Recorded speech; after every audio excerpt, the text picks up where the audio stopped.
A body in a field leaves detectives stumped. 12 shots. Somebody sure didn't like this guy. We don't know who he is or what led up to him being there. So there's a lot to be done pretty quickly. But the victim's identity isn't the only mystery. To hear that he was kidnapped and then escaped and then didn't want to talk about it seemed bizarre. None of that makes any sense.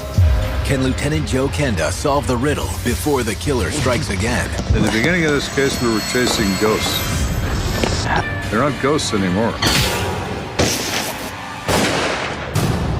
Every murder case is a complicated mess. You must maintain your patience. There are twists and turns and rabbit warrens that people disappear down until you finally clear some of the smoke.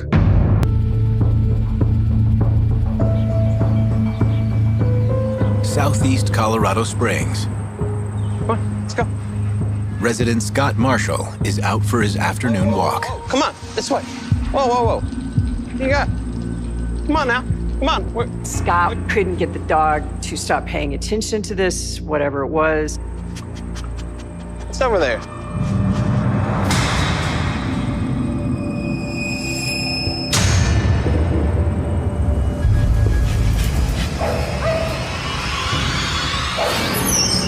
His heart immediately races because of what he's seeing. Oh my God. Police, put your hands in the air and slowly turn around. Scott turns to find a patrolman's revolver trained on him. Someone called the police department. And it was a police officer that had just got to the scene and didn't know what Scott's involvement was. When the police see Scott there standing next to a dead body, they obviously have to consider him as a possible suspect.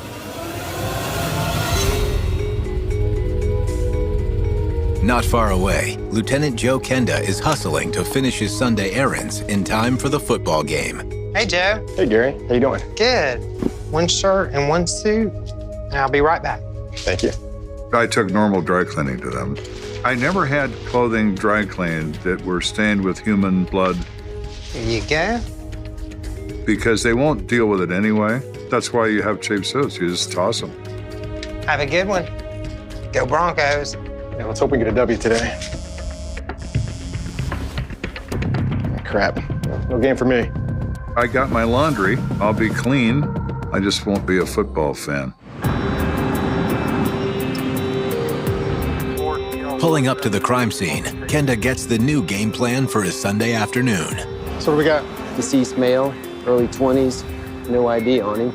Looks like multiple gunshots. Any witnesses? Not so far. There was a guy standing over him when patrol arrived, but it turned out to be nothing. They only find this guy walking his dog. He doesn't know anything about this. He was just an innocent bystander that happened to come across this unfortunate incident. I'm looking at our victim, who at this point is John Doe, is a male in his 20s. I can see 6 bullet wounds, and there are 6 misses. That's a minimum of 12 rounds. 12 shots. Somebody sure didn't like this guy. There is some evidence of linear shooting where someone is passing up and down the body while pulling the trigger.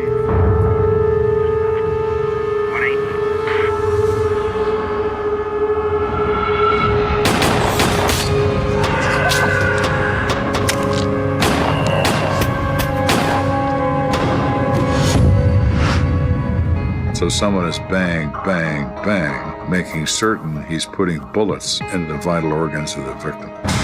That speaks to intent. And it also describes a level of coldness.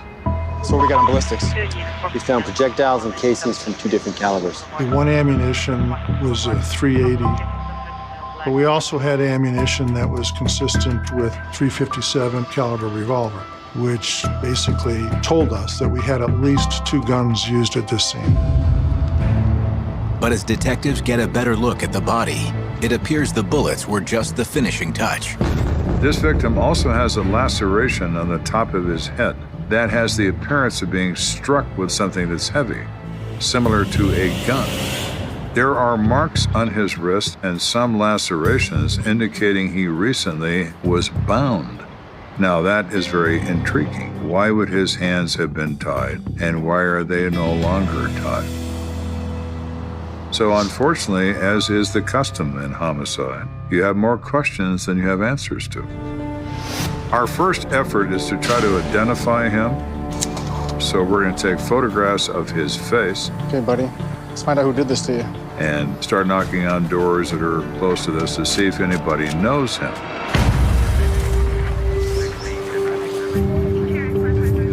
After canvassing dozens of apartments, You recognize this man? police finally hit pay dirt. Oh my God. Yes, I went to high school with this guy. The victim is identified as 23-year-old George Farabee Jr. She hasn't seen him for probably 5 years, but she knows his history, and she says he comes from a good family. They're really nice people. We grew up a close-knit family.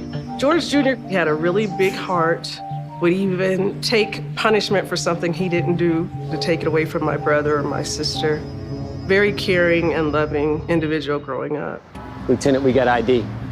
George Farabee. George Farabee. She gave me his address of his parents. Okay, let's go notify him. I don't recognize the face. But I swear I've heard that name before.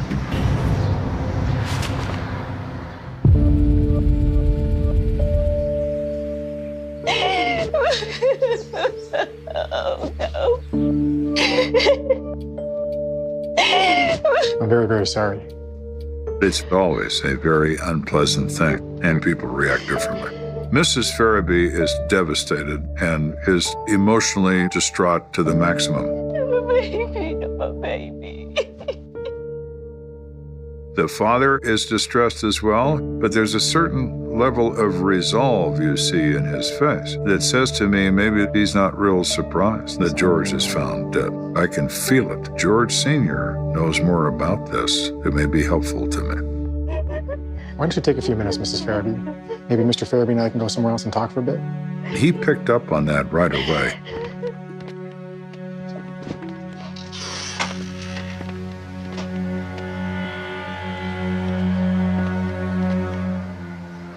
Mr. Farabee, I know this is hard, but I want to find justice for your son. Do you have any idea what could have led up to this? Maybe some kids he was hanging with at school. He begins to explain that George got interested in narcotics. What kind of drugs was he using? Mostly cocaine. But it really got bad when he started using crack. Being a teenager around the time frame 84, 85, when that came to Colorado Springs, I witnessed it take control of a lot of friends. So it changed him. He wasn't fun-loving anymore. He wasn't joking anymore. It changed him drastically, and it didn't take long. It got worse and worse, and nothing we tried helped. He was stealing money from his mother, stealing jewelry of hers from her bedroom, stealing anything he could get his hands on to convert it into money to turn it into drugs. What are you doing? I'm just looking at Mom's pearls. Is this what it comes to? Everything's cool. No, it's the principle, son. Yeah, whatever. They had reached that point where they said, you know, look, you're gonna have to move out of the house. They had no idea where he was staying, who he was staying with, and hadn't seen him for a long time. We knew he was in some trouble, but I didn't think it would end up like this. What do you mean by trouble? George Sr. informs Kenda of an incident that took place in his driveway a couple weeks earlier. Can I help you? Is George around? A couple of guys came by here, really rough-looking, street-type guys. He's not here. When are you expecting him back? I'm not sure. Can I tell him who's calling? That's all right, we'll find him. Well, I told him George wasn't here. And of course they got mad, but they did leave. Well, that makes a bell go off in my head. It gives me a direction. I return to my office. We start gathering information about George Farabee, pull records, pull this, pull that, and then it hits me. A report filed 5 days earlier names George Farabee Jr. as a victim of another crime. George Farabee is the victim of a kidnapping by force witnessed by a number of people who see George stuffed into a car at gunpoint. Why is he kidnapped in the first place? What's he done? This is great promise to me, and this is where we're going to proceed.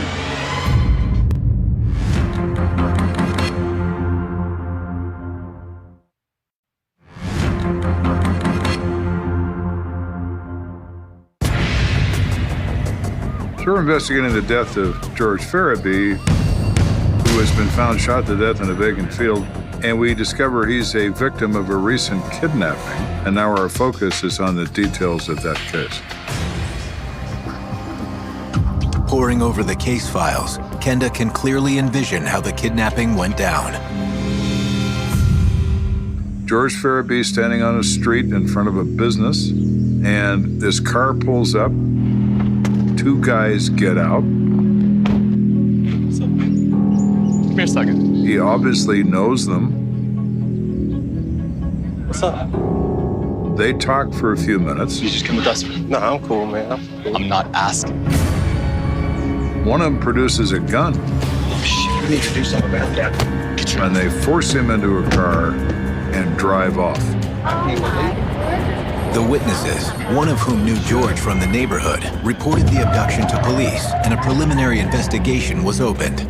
Kidnapping in Colorado is a very serious felony. It is basically one step down from homicide.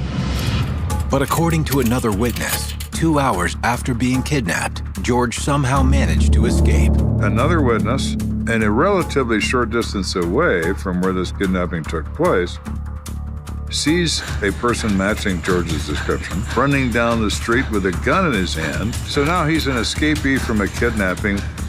Which leads Kenda to another theory about the murder. What if the kidnappers find him again and they're so angry they just kill him?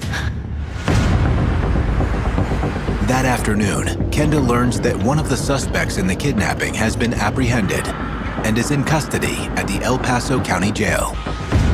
His name is Vincent Freeman, and he was arrested based on a thorough description of the suspect vehicle by the witnesses and the discovery of that vehicle with him driving it. Vince Freeman happened to have been in jail at the time the murder went down, so he had a very clear alibi. But it's still possible the second kidnapper was involved in the murder of George. If that's the case, Kenda needs to persuade Vincent Freeman to roll over on his accomplice. Without George Farabee, who is conveniently dead, pursuing charges against these two individuals would be extremely difficult. So unfortunately, Vince is going to be released from jail in a matter of hours, but he doesn't know that, and I'm going to use that to my advantage. So you want to tell me what this whole kidnapping thing was about? It was nothing.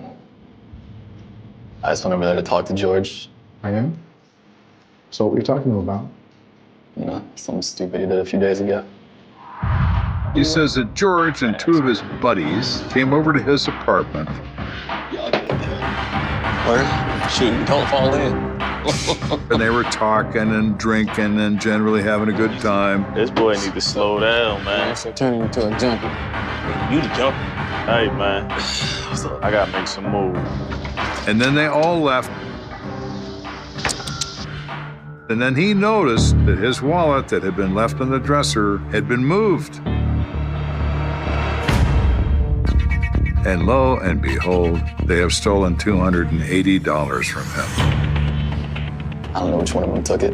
One of them did. Vincent denies abducting George and claims he only tracked him down to ask for his money back. Vincent is trying to minimize his part in all of this. I didn't do anything. Those witnesses are wrong. I was just talking to George, man.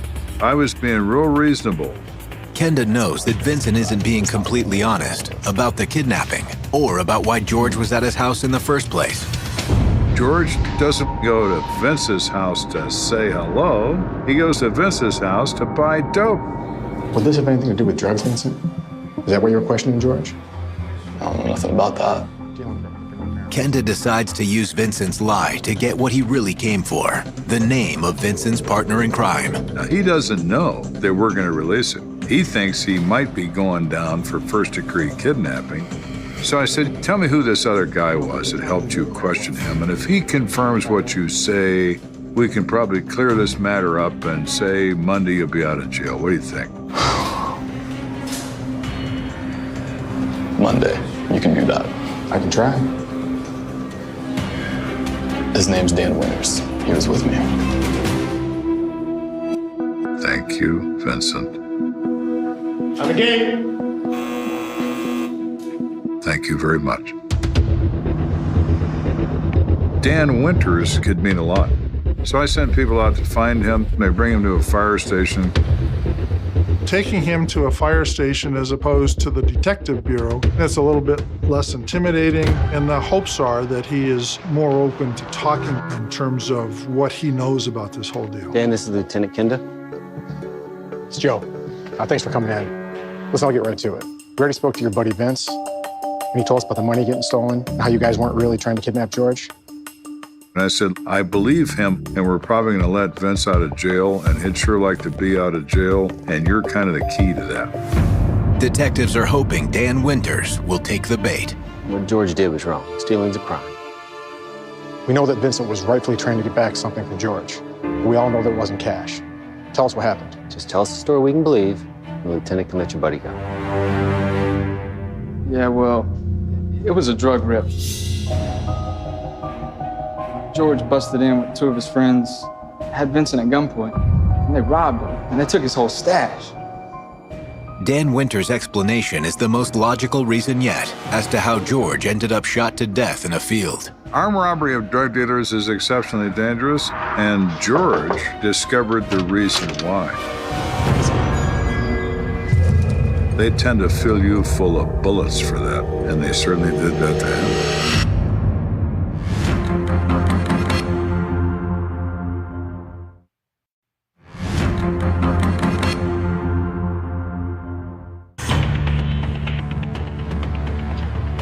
So now we've discovered that George is not only a victim of a kidnapping, but we've discovered something a lot more revealing, that he's involved in the armed robbery of drug dealers. Dan Winters claims George Farabee Jr. was part of a stick-up team that stole Vincent Freeman's cache of cocaine. What I want to know from Winters is, like, George the mastermind of this affair? Does everybody follow him? And George was the leader? George? Nah, he was just the door opener. The door opener. That sounds lovely. It's not. If you are going to rob somebody and you've got ski masks on, nobody's going to open the door for you.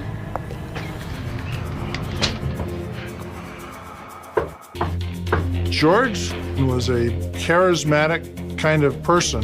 He would be the one that would knock on the door and engage in some conversation. Yo, what's up, Vince? What's up? You got two of them things for me, man? All right, hang on a second. Hey, yo.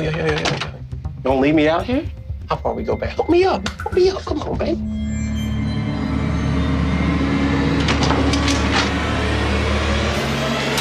Put it there, man. Put it up. Put it up. Where the drugs? I said, where the drugs at? Get your ass back there. Get your ass back to her. Where the shit at, man? Where? Get up! I don't know! Get your ass on the ground! Get out! I'm gonna ask you one more time, where the drugs at? Dresser, top left. Where is that shit, man? I swear to God, everything better be in there. I got it. That's all of it? Yeah, I got it. George had some compassion. It didn't look like he really wanted to see anybody hurt. So he relents. Hey, what are you doing? Lifts back the shotgun. Yo, man, what are you doing? Hell no, they witnesses, man. I ain't going out like that. See your face, man. We got the drugs. Let's go. Come on, man. And they leave. Vince came that close.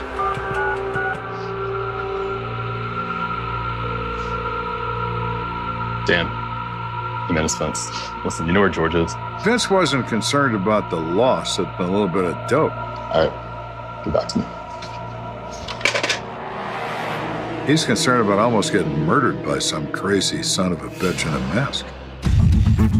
Come with us, dude. Get your ass out. That's why they kidnapped George, to find out who those dudes were. Dan says they tie him up with some wire, that's the marks on his wrist. And Vince hits him a couple times, demanding to know the identity of the guys in masks. Who were they? George, look at me. Look at me. I know you were just doing this for the drugs. So you tell me some names, and you can leave here with a little something. You gotta remember who George is. George isn't loyal to anything except narcotics. Okay, all right. So, bang, he tells him. Fred Williams, Taze Brooks. Oh, give me my fix, man, okay? You're gonna stay put for a minute? Don't let me find out you've been lying to me. Keep an eye on him. I'll be back.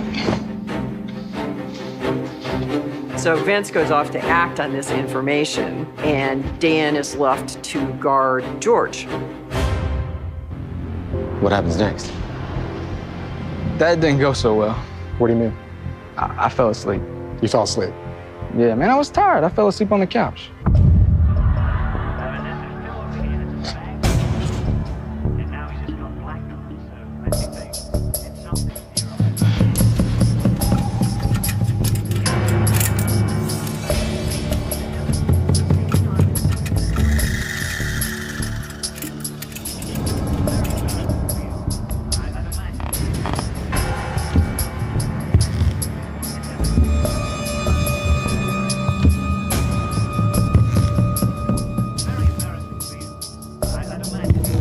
Dan claims the next thing he remembers is waking up with a gun in his face. George, take it easy. Yeah, he got untied and he took my gun. Boy, don't you hate that, Dan, when that happens, when they take your gun and put it in your face. All he has to do is pull the trigger, and Dan Winters can go to sleep forever. But he didn't want to do that. He just wanted to get away. I figured it wasn't a good idea to chase him, you know, since he had the gun and all. What caliber? Browning 9mm. This gun was a Browning 9mm. It actually was loaded with .380 ammunition because they're interchangeable. It's a match to the ammunition that was found at the scene. Man, we didn't have nothing to do with George's death. I didn't have nothing to do, Vincent didn't have nothing to do with it. We were after those other guys, not George. Kenda is certain Dan's 9mm pistol was used in George's murder, but he has no reason to think Dan was involved in the shooting. I have no probable cause to believe that Dan Winters is responsible for anything other than a kidnapping by force. And nobody's going to prosecute, so we release him.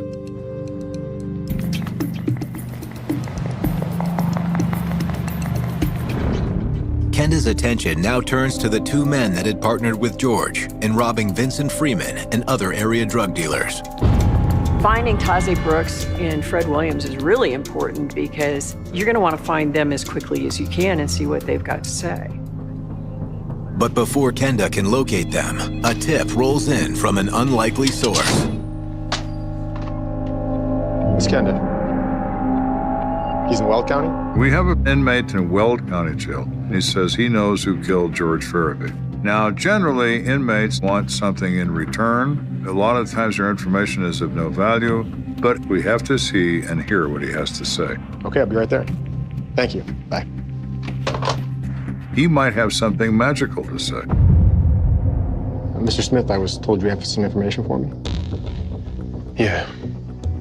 Here's the deal. I know what happened to George. I heard them talking about it. And you want me to go to the parole board on your behalf? But no. I don't want anything. He was my friend. I thought, wow.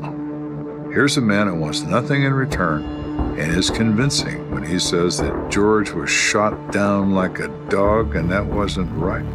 Look, the people that you want to get are the two guys that were with him pulling stick-ups. Fred Williams, Taze Brooks. Why those guys? Aren't they all part of the same crew? They thought George was a rat. He said that once George had escaped, he went back to his crew, so to speak, and he told them what had just happened. What the hell wrong with you? Y'all should have seen Vince, his boy Dan, trying to kidnap me. So, I escaped, took old buddy's gun, held him up at it. Should have seen his face, yo. Shook up. How you get out of there with that, man? Huh? Shoot. All he did, he just asked me for y'all two names. What the hell did he ask for our names? What you mean? It ain't your name. It's my name. T, hold up, man. What we gonna do when they find out we the ones running around hitting people? They did a lot of them. They didn't just do Vince. And they were very worried now that all these drug dealers were going to come looking for him and kill him. Look, all I know is that Fred and Tajay killed my friend. You understand? It was them two guys. When he said that to me, all of these other potential suspects melted away. I believed him.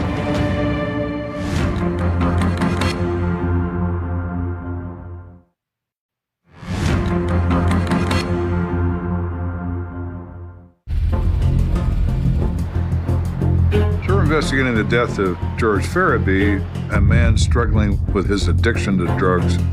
From the time when I grew up with him, very kind and a generous person. Unfortunately, he was running with some bad people. Certain paths you take can be fatal. That's what happened with George.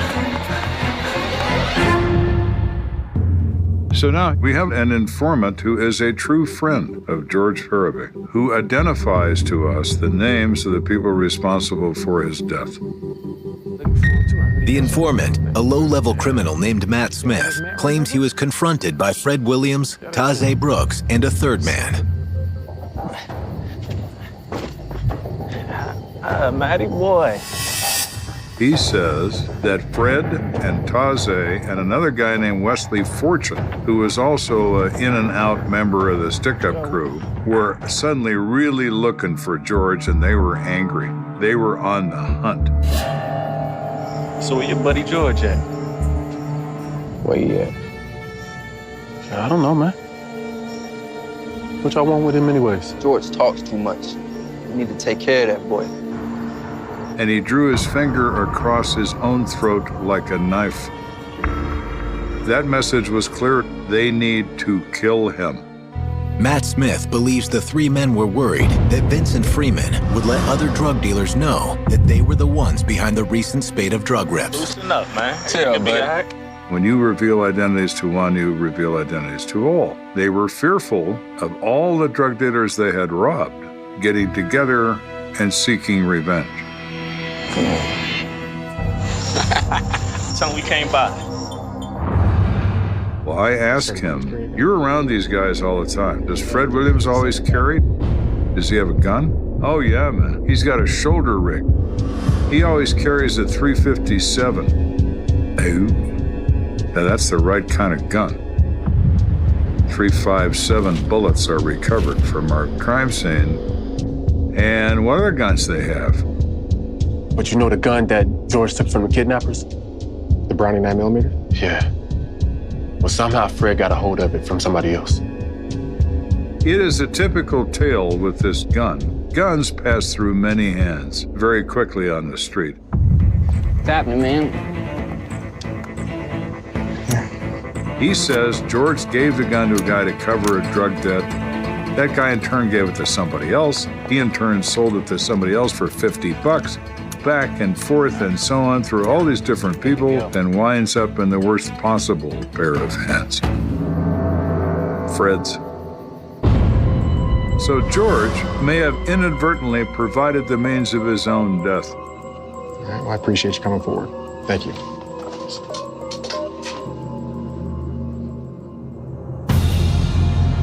Acting on the information provided by Matt Smith, Kenda moves to bring Fred Williams, Tajay Brooks, and Wesley Fortune in for questioning. We still need more evidence than we have, but we need a player in that group to talk. Now, you can pick your winner out of that group, but Fred is considered the worst of the three. Fred Williams' criminal history was extensive. He appeared to have engaged in prior violent acts. He was wanted in multiple states. It seemed like he was the natural leader of the team. Fred is not a guy who's going to tell you nothing. So we're thinking about Wesley and Taze as maybe the people to go look for. And we get good news. Hey, Lieutenant, guess what? Taze Brooks, he just gave himself up. Really? Yep, we can go see him right now. Let's go. He turns himself in. Now, why does he do that? He wants protection. Fine. He made the choice for us. So we bring in Taze Brooks and we talk to him. Okay, Taze, let's get right into it. Tell us about you and George. George and I was just friends. Just did a little work together in the past. He confirms everything we'd heard. So when did you decide to murder George? I had nothing to do with it. That was all Wes and Fred. Taze explains that they're having a card game in Wesley Fortune's apartment. Taze Brooks is there, Wesley Fortune is there, Fred Williams is there. Got that? So with that cat George, man. This dude George more trouble than he is worth, man. Man, look, man, that's all you talk about. Look. Nah, for real. This dude can't keep his mouth shut. We gotta get got. Let's do it. Nah. We can kill this permanently, bruh. At first, I thought they were bluffing. Later, we went to see Matt Smith. We hassled them about what George was, and that's how I knew they were serious about knocking him out. Taze said that didn't interest him, and he went home. They stayed together and continued on the hunt. And last I saw them, they both had a gun. I knew they were serious about shooting. I ain't with it. What you mean you ain't with it? I mean, I'm going to the crib. Hold up, man. You need a few stripes anyway, man. Come on. I'm out. Man, take your ass to the crib, man. Let's go handle this. The fact that only 2 types of ammunition were found at the scene lends credence to Taze's story. You clipped up, locked and loaded. Where can we locate him? Good luck. They're probably gone now. At the beginning of this case, we were chasing ghosts. They're not ghosts anymore. They're Fred Williams and Wesley Fortune. To bring in Wesley and Fred, Kenda recruits some powerhouse help. We are aware that Fred Williams is a fugitive in 2 states. The U.S. Marshals are probably the best agency in the country for finding wanted persons. This is Lieutenant Kenda from the Colorado Springs Police Department. And because of the interstate activities of this individual, they're willing to pursue. But the next day, Kenda's fugitive problem is cut in half when Wesley Fortune turns himself in to law enforcement. He thinks maybe we're not as dangerous as drug dealers, so he surrenders and then lawyers up at the end of his incredible lies, and he's not going to tell us nothing. But we now have Fortune in custody. At the same time, Wesley Fortune is booked into county lockup. A pair of U.S. Marshals in Washington, D.C. are knocking on the door of Fred Williams' childhood home. Afternoon, sir. Fred Williams here, please. No, what's up? Do you mind if we step inside and ask you some questions? Sure. Interesting remark is made during the course of that conversation with the family. When's the last time you saw Fred? 2 days. I don't care if I don't see him again. Wow. Pretty powerful coming from blood. And he's dangerous. And even his own family knows it. With the killer still on the loose, the frantic search for Fred finally pays off. Hey, there he is. Here's our guy. When he is spotted just moments after Marshall spoke with his family.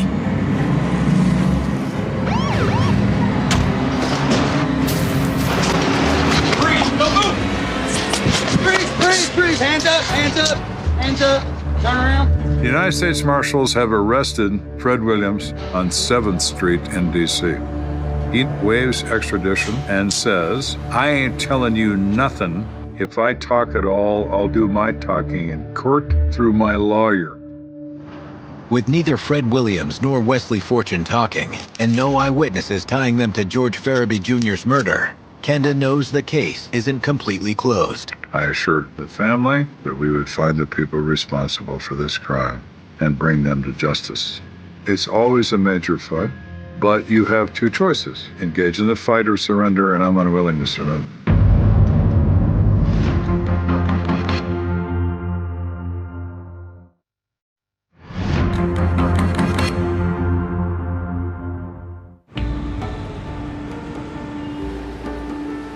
There's no question in my mind that these are the people responsible for killing George Fairview, Fred Williams, and Wesley Fortune.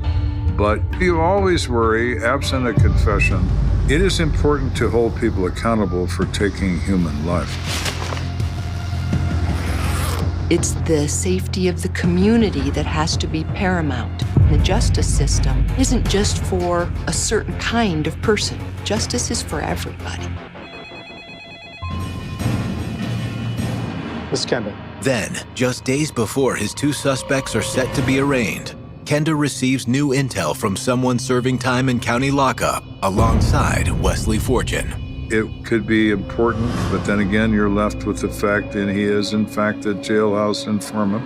You generally don't get any doctors and lawyers who have knowledge of criminal activity. You get other criminals. Joe Kenda. So it may be helpful, it may not. Who knows? So I was told you had something for me about Wesley Fortune. Inmate Donald McCarthy tells Kenda that Wesley Fortune had recently approached him for advice. This informant has a reputation as the jailhouse lawyer.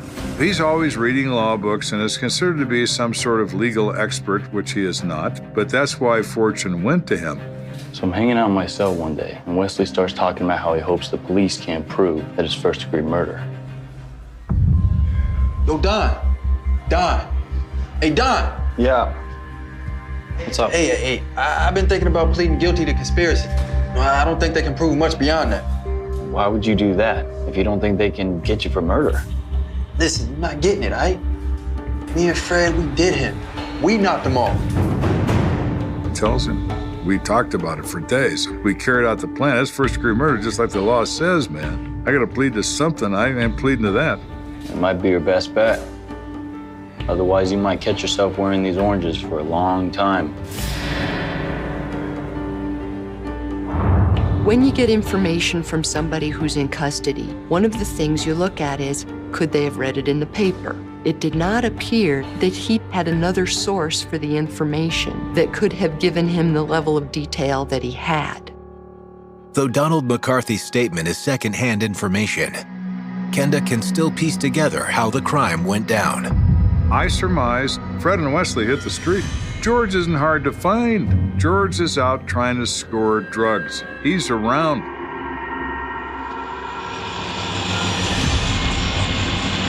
George, get in. I'm just gonna kick it at the house tonight. George, man, come in. I got you on this one, man. Man, we found the best in the city, man. I swear to God, best in all of Colorado. Come on. They found him without difficulty. They probably talked him into the car, which would have been easy. We're gonna go buy you some drugs just because we owe you. He'd hop right in. So we're gonna get some of that good stuff, huh? Yeah, that's what we're doing, George. All right, it's good to be back with y'all boys, man. Kenda believes that once George was inside the car, Fred and Wesley made their real intentions clear.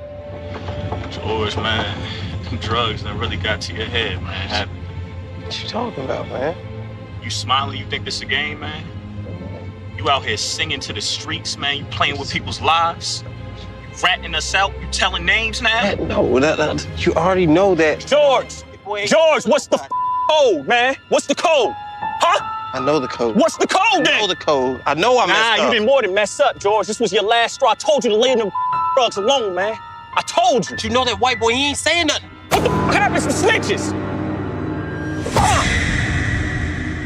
They were part of a team, and it took George like 0 seconds to rat him out.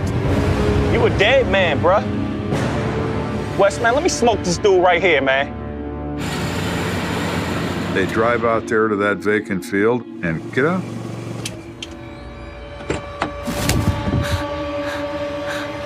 Huh? Hell nah.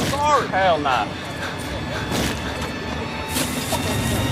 What y'all need, You a rat, man. Yo, you need money? I'll get you money. Money, man. Need West Fred. Please, man, you gotta up, man. You be running around all over your streets talking about fellas. Please, man, come on. Sorry, man. Sorry, come on. Think about it. Come on, don't do this, man. How long we done known each other? And the gunfire begins.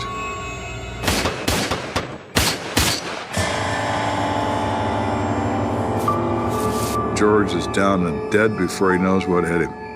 His eyes were still open when I saw him in that field. He didn't have time to close them. Ain't no more ratting, George. And then they went on with their lives. It means nothing to people like that, nothing at all. In the end, Wesley Fortune was the first one to go to trial. He was convicted by a jury of conspiracy to commit first-degree murder. He was later sentenced by the judge to 28 years in prison. Fred Williams worked out a deal and pled guilty to conspiracy to commit first-degree murder in exchange for a 14-year sentence. The weapons that were used were never found. We didn't have any eyewitnesses that put anybody at the scene.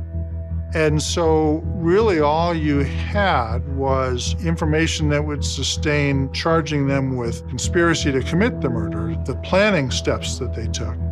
So at the end of the day, no one actually was charged with killing George Faraday. Very odd. Though they were glad to see the alleged killer serve time for their crime, George's friends and family feel his memory has been marred by the tawdry details of the case. I just would like people to know what he truly stood for. He was truly raised with morals and values. He was not a bum. He wasn't a robber. He wasn't a killer. He wasn't those things. He was a good guy. His life was just snuffed from him in an instant. So it's had a big impact on me, but I have fond memories of him. The last conversation I had with my brother, he said, I just want you to know I want you to know I love you. And I said, I love you too, George Jr. George was not a bad person. Addiction took his mind and took his soul and drove all of his behavior. He couldn't stop. So what's the answer? Don't start. Don't start. And you'll never be faced with the question of how do I stop? It started with a single call that shattered the calm of a small California town, a call that would mark the beginning of a nightmare yet to be solved for decades. On the evening of September 14th, 1998, the sun had already dipped behind the jagged hills, casting long, sinister shadows over the quiet streets of Riverside County. The kind of evening that feels ordinary until it's anything but. Residents were settling in, lights flickering on in modest homes, children's laughter fading into the night. And then came the scream, a sound that pierced the air and echoed off the walls of homes, a sound no one would ever forget. By the time officers arrived, the street was eerily empty, the neighborhood holding its breath, a silence so thick it pressed against the chest like the grip of some invisible hand. At first, nothing seemed out of place. The front door of one modest home was ajar, swinging slightly in the cool breeze, and the mailbox sat crooked on its post, like it had witnessed something it couldn't forget. Inside, the living room looked ordinary, almost untouched, save for the small, unsettling details that told a different story. A chair knocked over, a lamp cord stretched taut across the floor, and on the beige carpet, something that froze the blood of the first responders. An impression, faint but undeniable, of a struggle. The victim was Emily Hayes, 27 years old, a young woman known in the community for her radiant smile, a volunteer at the local shelter, a librarian who could recite passages from memory and light up when someone mentioned poetry. That she would become the center of a mystery that would haunt this town for a quarter of a century seemed unthinkable. Her body was found in the kitchen, sprawled in a way that suggested neither mercy nor randomness, a life interrupted mid-motion, her hands clutching a broken frame that once held a photograph of her late mother. It was a scene that spoke more in shadows than in facts, a tableau that seemed to challenge the investigators, daring them to decipher its meaning. The coroner's report would later reveal blunt force trauma and signs of a struggle, but no weapon was found. Nothing, except for the lingering fear that someone had been in the house, watching, waiting, leaving only traces that mocked the police with their subtlety. Neighbors described the evening as unnervingly quiet, an almost unnatural stillness that made the sudden scream even more horrifying. One elderly resident recalled seeing a dark sedan parked across the street, headlights off, the engine idling like it was aware of its role in a larger, sinister plan. Another mentioned a shadow moving near the back alley, too quick, too deliberate to be casual. Yet, by the time police canvassed the area, both the car and the figure had vanished, leaving only questions, fragments, whispers. Witnesses' memories collided and contradicted one another, each detail more elusive than the last, like smoke slipping through trembling fingers. The initial investigation was intense, immediate, and methodical. Officers combed through the house, cataloging every detail with a meticulousness born of urgency and dread. Evidence was bagged and tagged, photographs taken from every angle, every surface dusted for prints that might never reveal themselves. But the more they searched, the more the house seemed to guard its secrets, like it knew it held a story no one was meant to fully uncover. The local press descended almost instantly, cameras flashing, reporters murmuring about a small town under siege, about a life stolen in what seemed like an impossible moment. The headlines screamed, "Riverside Horror," "Young Woman Found Dead in Home," and "Community Shaken by Mysterious Killing." The town was gripped by a wave of unease, neighbors locking doors, looking over shoulders, questioning the safety of every familiar corner. Emily's life, reconstructed in fragments, painted a picture of ordinary happiness and quiet ambition. She had friends who adored her, a fiancé who had been away on business, a dog she adored more than herself. None could fathom who would want to harm her or why. The investigators quickly compiled a list of potential suspects, friends, acquaintances, even strangers who might have had a fleeting interaction with her, but each lead either dissolved under scrutiny or collided with an alibi too solid to ignore. The case file grew thicker, brimming with interviews, sketches, and crime scene notes, yet for every fact uncovered, 2 more questions arose, multiplying the mystery like a shadow cast by the flickering light of a candle. As the weeks turned into months, the case began to chill, the initial adrenaline replaced by frustration and an almost palpable dread. Forensic technology in 1998 had limits. DNA analysis was promising but slow, fingerprints only so revealing, and the community's fear deepened with every unanswered question. Emily's family, trapped in their own grief, felt the weight of time pressing down, each day stretching the absence into a void. Detectives worked tirelessly, often retracing steps that led only to dead ends. Every door knocked, every neighbor interviewed, every scrap of evidence re-examined brought a sense of déjà vu, as though the house itself were looping the horror back onto itself, taunting them. Months became years. The town learned to live with a tension that never quite dissipated. Streets once familiar seemed lined with shadows, laughter felt provisional, fragile.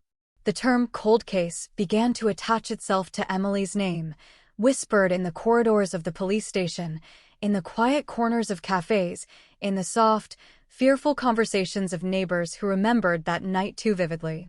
The case became a specter, a reminder of mortality, randomness, and the darkness that can seep into even the sunniest of towns.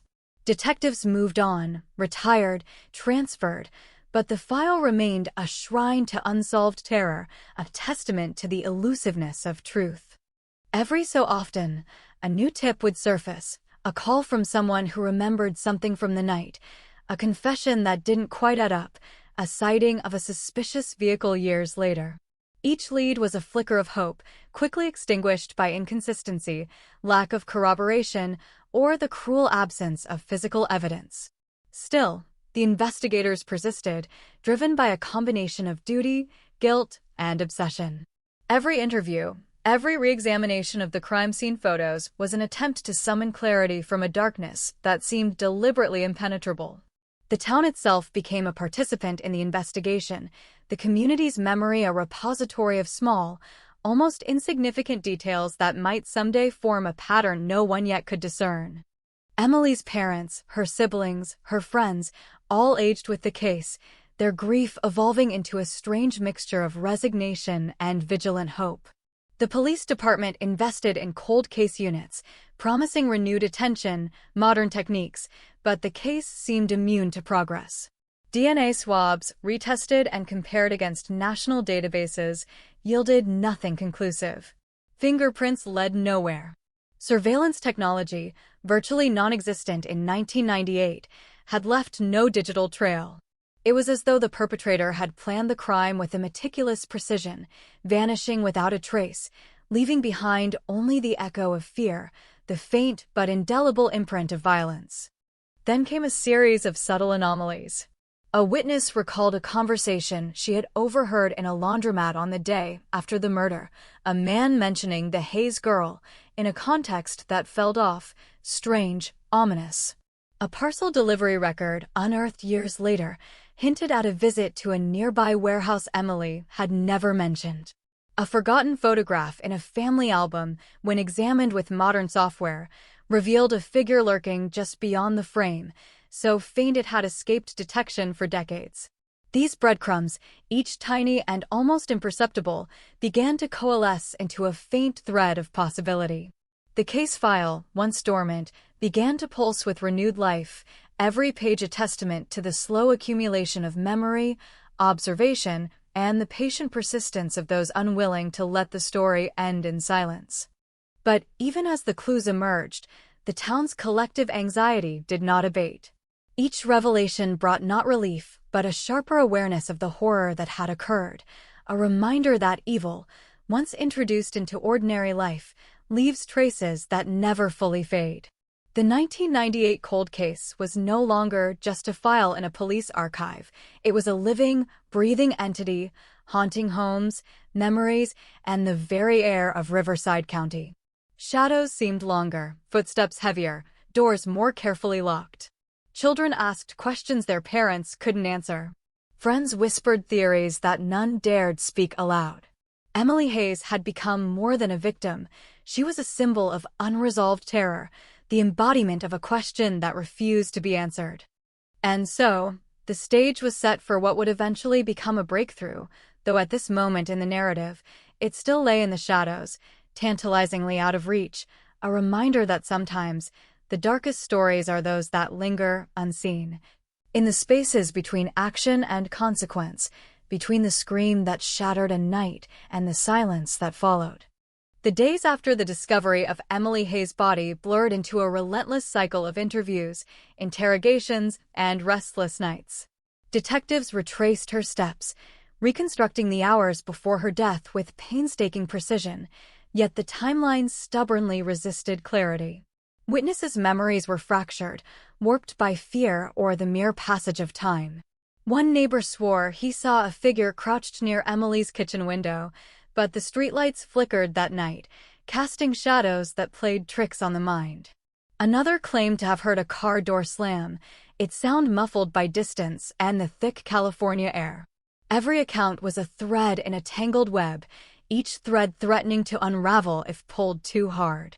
The investigators juggled contradictions like circus performers balancing knives, each slip threatening disaster, yet the pressure only sharpened their resolve. They could feel it in the air. The town's collective heartbeat had become a rhythm of anxiety, every sound magnified, every glance over the shoulder weighted with suspicion. Detectives pored over Emily's personal life. Her apartment, though modest, was a treasure trove of insight into a life both ordinary and unexpectedly complex. Shelves lined with books, journals filled with careful handwriting, photographs of friends, family, and travel destinations, everything hinted at a woman who observed the world meticulously. Her diary entries, analyzed line by line, revealed no overt threats, no fears she had expressed to anyone. Yet subtle anxieties emerged, mentions of someone following, cryptic references to conversations that shouldn't happen. Were they the ramblings of imagination, or hints of a lurking danger no one had yet comprehended? The investigation widened. Former coworkers, acquaintances, distant friends, everyone became a potential source. The detectives dug through phone records, financial transactions, and letters. They found a brief, inexplicable trip Emily had taken 2 weeks prior to her death, paid in cash, unaccompanied, to a town 50 miles away.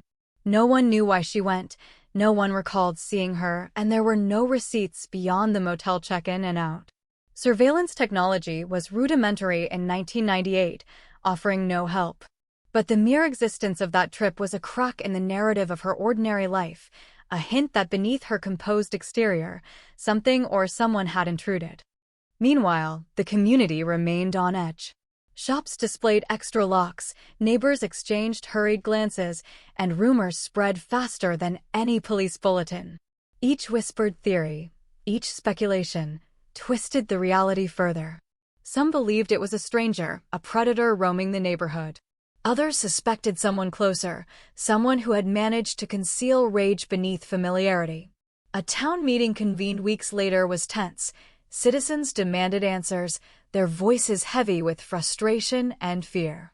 Detectives listened, offering what reassurances they could, but they were fighting shadows, their own uncertainty mirrored in the anxious eyes of those they served. The investigators turned to the physical evidence, examining it with the meticulous rigor that only desperation could demand. The kitchen counter revealed a faint smear, barely perceptible, that modern analysts would later describe as potentially valuable DNA, yet at the time it was inconclusive. Fingerprints, dusted and collected with the highest standards, produced nothing in the national database. Every object in the house was scrutinized: coffee mugs, utensils, furniture, each one a silent witness, each one hiding secrets that the limitations of the era's technology could not yet reveal. The broken picture frame in Emily's hands became a focal point. Its jagged edges suggested a sudden, violent motion. Was it defensive? A weapon of opportunity? Or simply a silent testament to chaos? Months passed. The local police station dedicated an entire room to Emily Hayes' file, walls lined with photos, notes, and maps.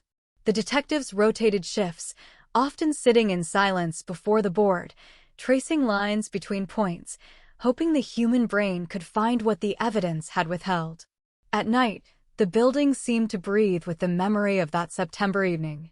Phones rang with tips that offered more frustration than clarity: a confession from someone mentally unstable, a claimed sighting of Emily alive days after her death, a tip from a transient who saw the whole thing, but vanished before investigators could locate him. Each lead, a flame ignited only to be extinguished. Public interest surged and waned. For a time, the media attention faded, leaving only the investigators and the family clinging to hope. Emily's fiancé, now distant in both geography and grief, made occasional visits, each one suffused with tension. He recounted conversations that had been ordinary, yet now seemed layered with meaning, mentions of meeting someone in Riverside, cryptic references to a project she had been working on at the library. Friends recounted odd phone calls, the kind that linger in memory as inconsequential until framed by tragedy. Every recollection became a puzzle piece, though the picture it formed remained maddeningly incomplete. By the second year, the case was officially cold, though it was anything but dormant. Investigators revisited it relentlessly, using new techniques as they became available. Latent prints were re-examined with improved technology, but no matches emerged. A partial DNA profile was extracted from the smear on the counter, but the database at the time had limited coverage. The files grew, stacks of manila folders containing witness statements, sketches, photographs, and evidence envelopes. Each folder a testament to diligence, a record of tireless pursuit, yet each also a reminder of the gulf between potential and reality. Emily's family and friends began to feel the slow erosion of hope, yet they refused to surrender. They formed support groups, connected with other families of cold case victims, shared strategies, and lobbied for the application of emerging forensic methods. The community, too, became more vigilant, informal networks forming to keep watch over streets, to report anomalies, to remember that the ordinary world could be disrupted in the blink of an eye. Yet beneath this vigilance lurked the constant fear that the perpetrator remained unseen, blending into ordinary life, perhaps watching, perhaps waiting, knowing the chaos left behind was sufficient to terrify without further action. Detectives, meanwhile, began to notice patterns in seemingly unrelated tips. Names, dates, locations began to recur with a subtle insistence. A warehouse on the outskirts of town appeared in multiple accounts. A series of abandoned vehicles traced along rural roads suggested movement patterns. Phone numbers, long disconnected, kept cropping up in different contexts. Each anomaly was a thread, fragile and tentative, yet together they hinted at a possible path. They created timelines, overlays of movements, connections between people previously thought unconnected. The picture was incomplete, a ghostly outline, but it was the first tangible sense of form in a case that had existed mostly as a void. Then there were the personal items recovered over time. A locket found in a drainage ditch months after the murder, a torn piece of a scarf snagged on a fence, a crumpled receipt for a purchase Emily had made in her final days. These objects became symbols of the painstaking reconstruction effort, reminders that even the smallest detail could shift the narrative. Forensic scientists, working with newer methods, began to analyze fibers, residues, and microtraces, hoping to extract information invisible to earlier investigators. Every new test became a potential revelation, every negative result a source of growing tension and frustration. Social dynamics played a role as well. The rumor mill churned, sometimes revealing truths accidentally, sometimes misleading deliberately. Some residents swore they knew more than they admitted.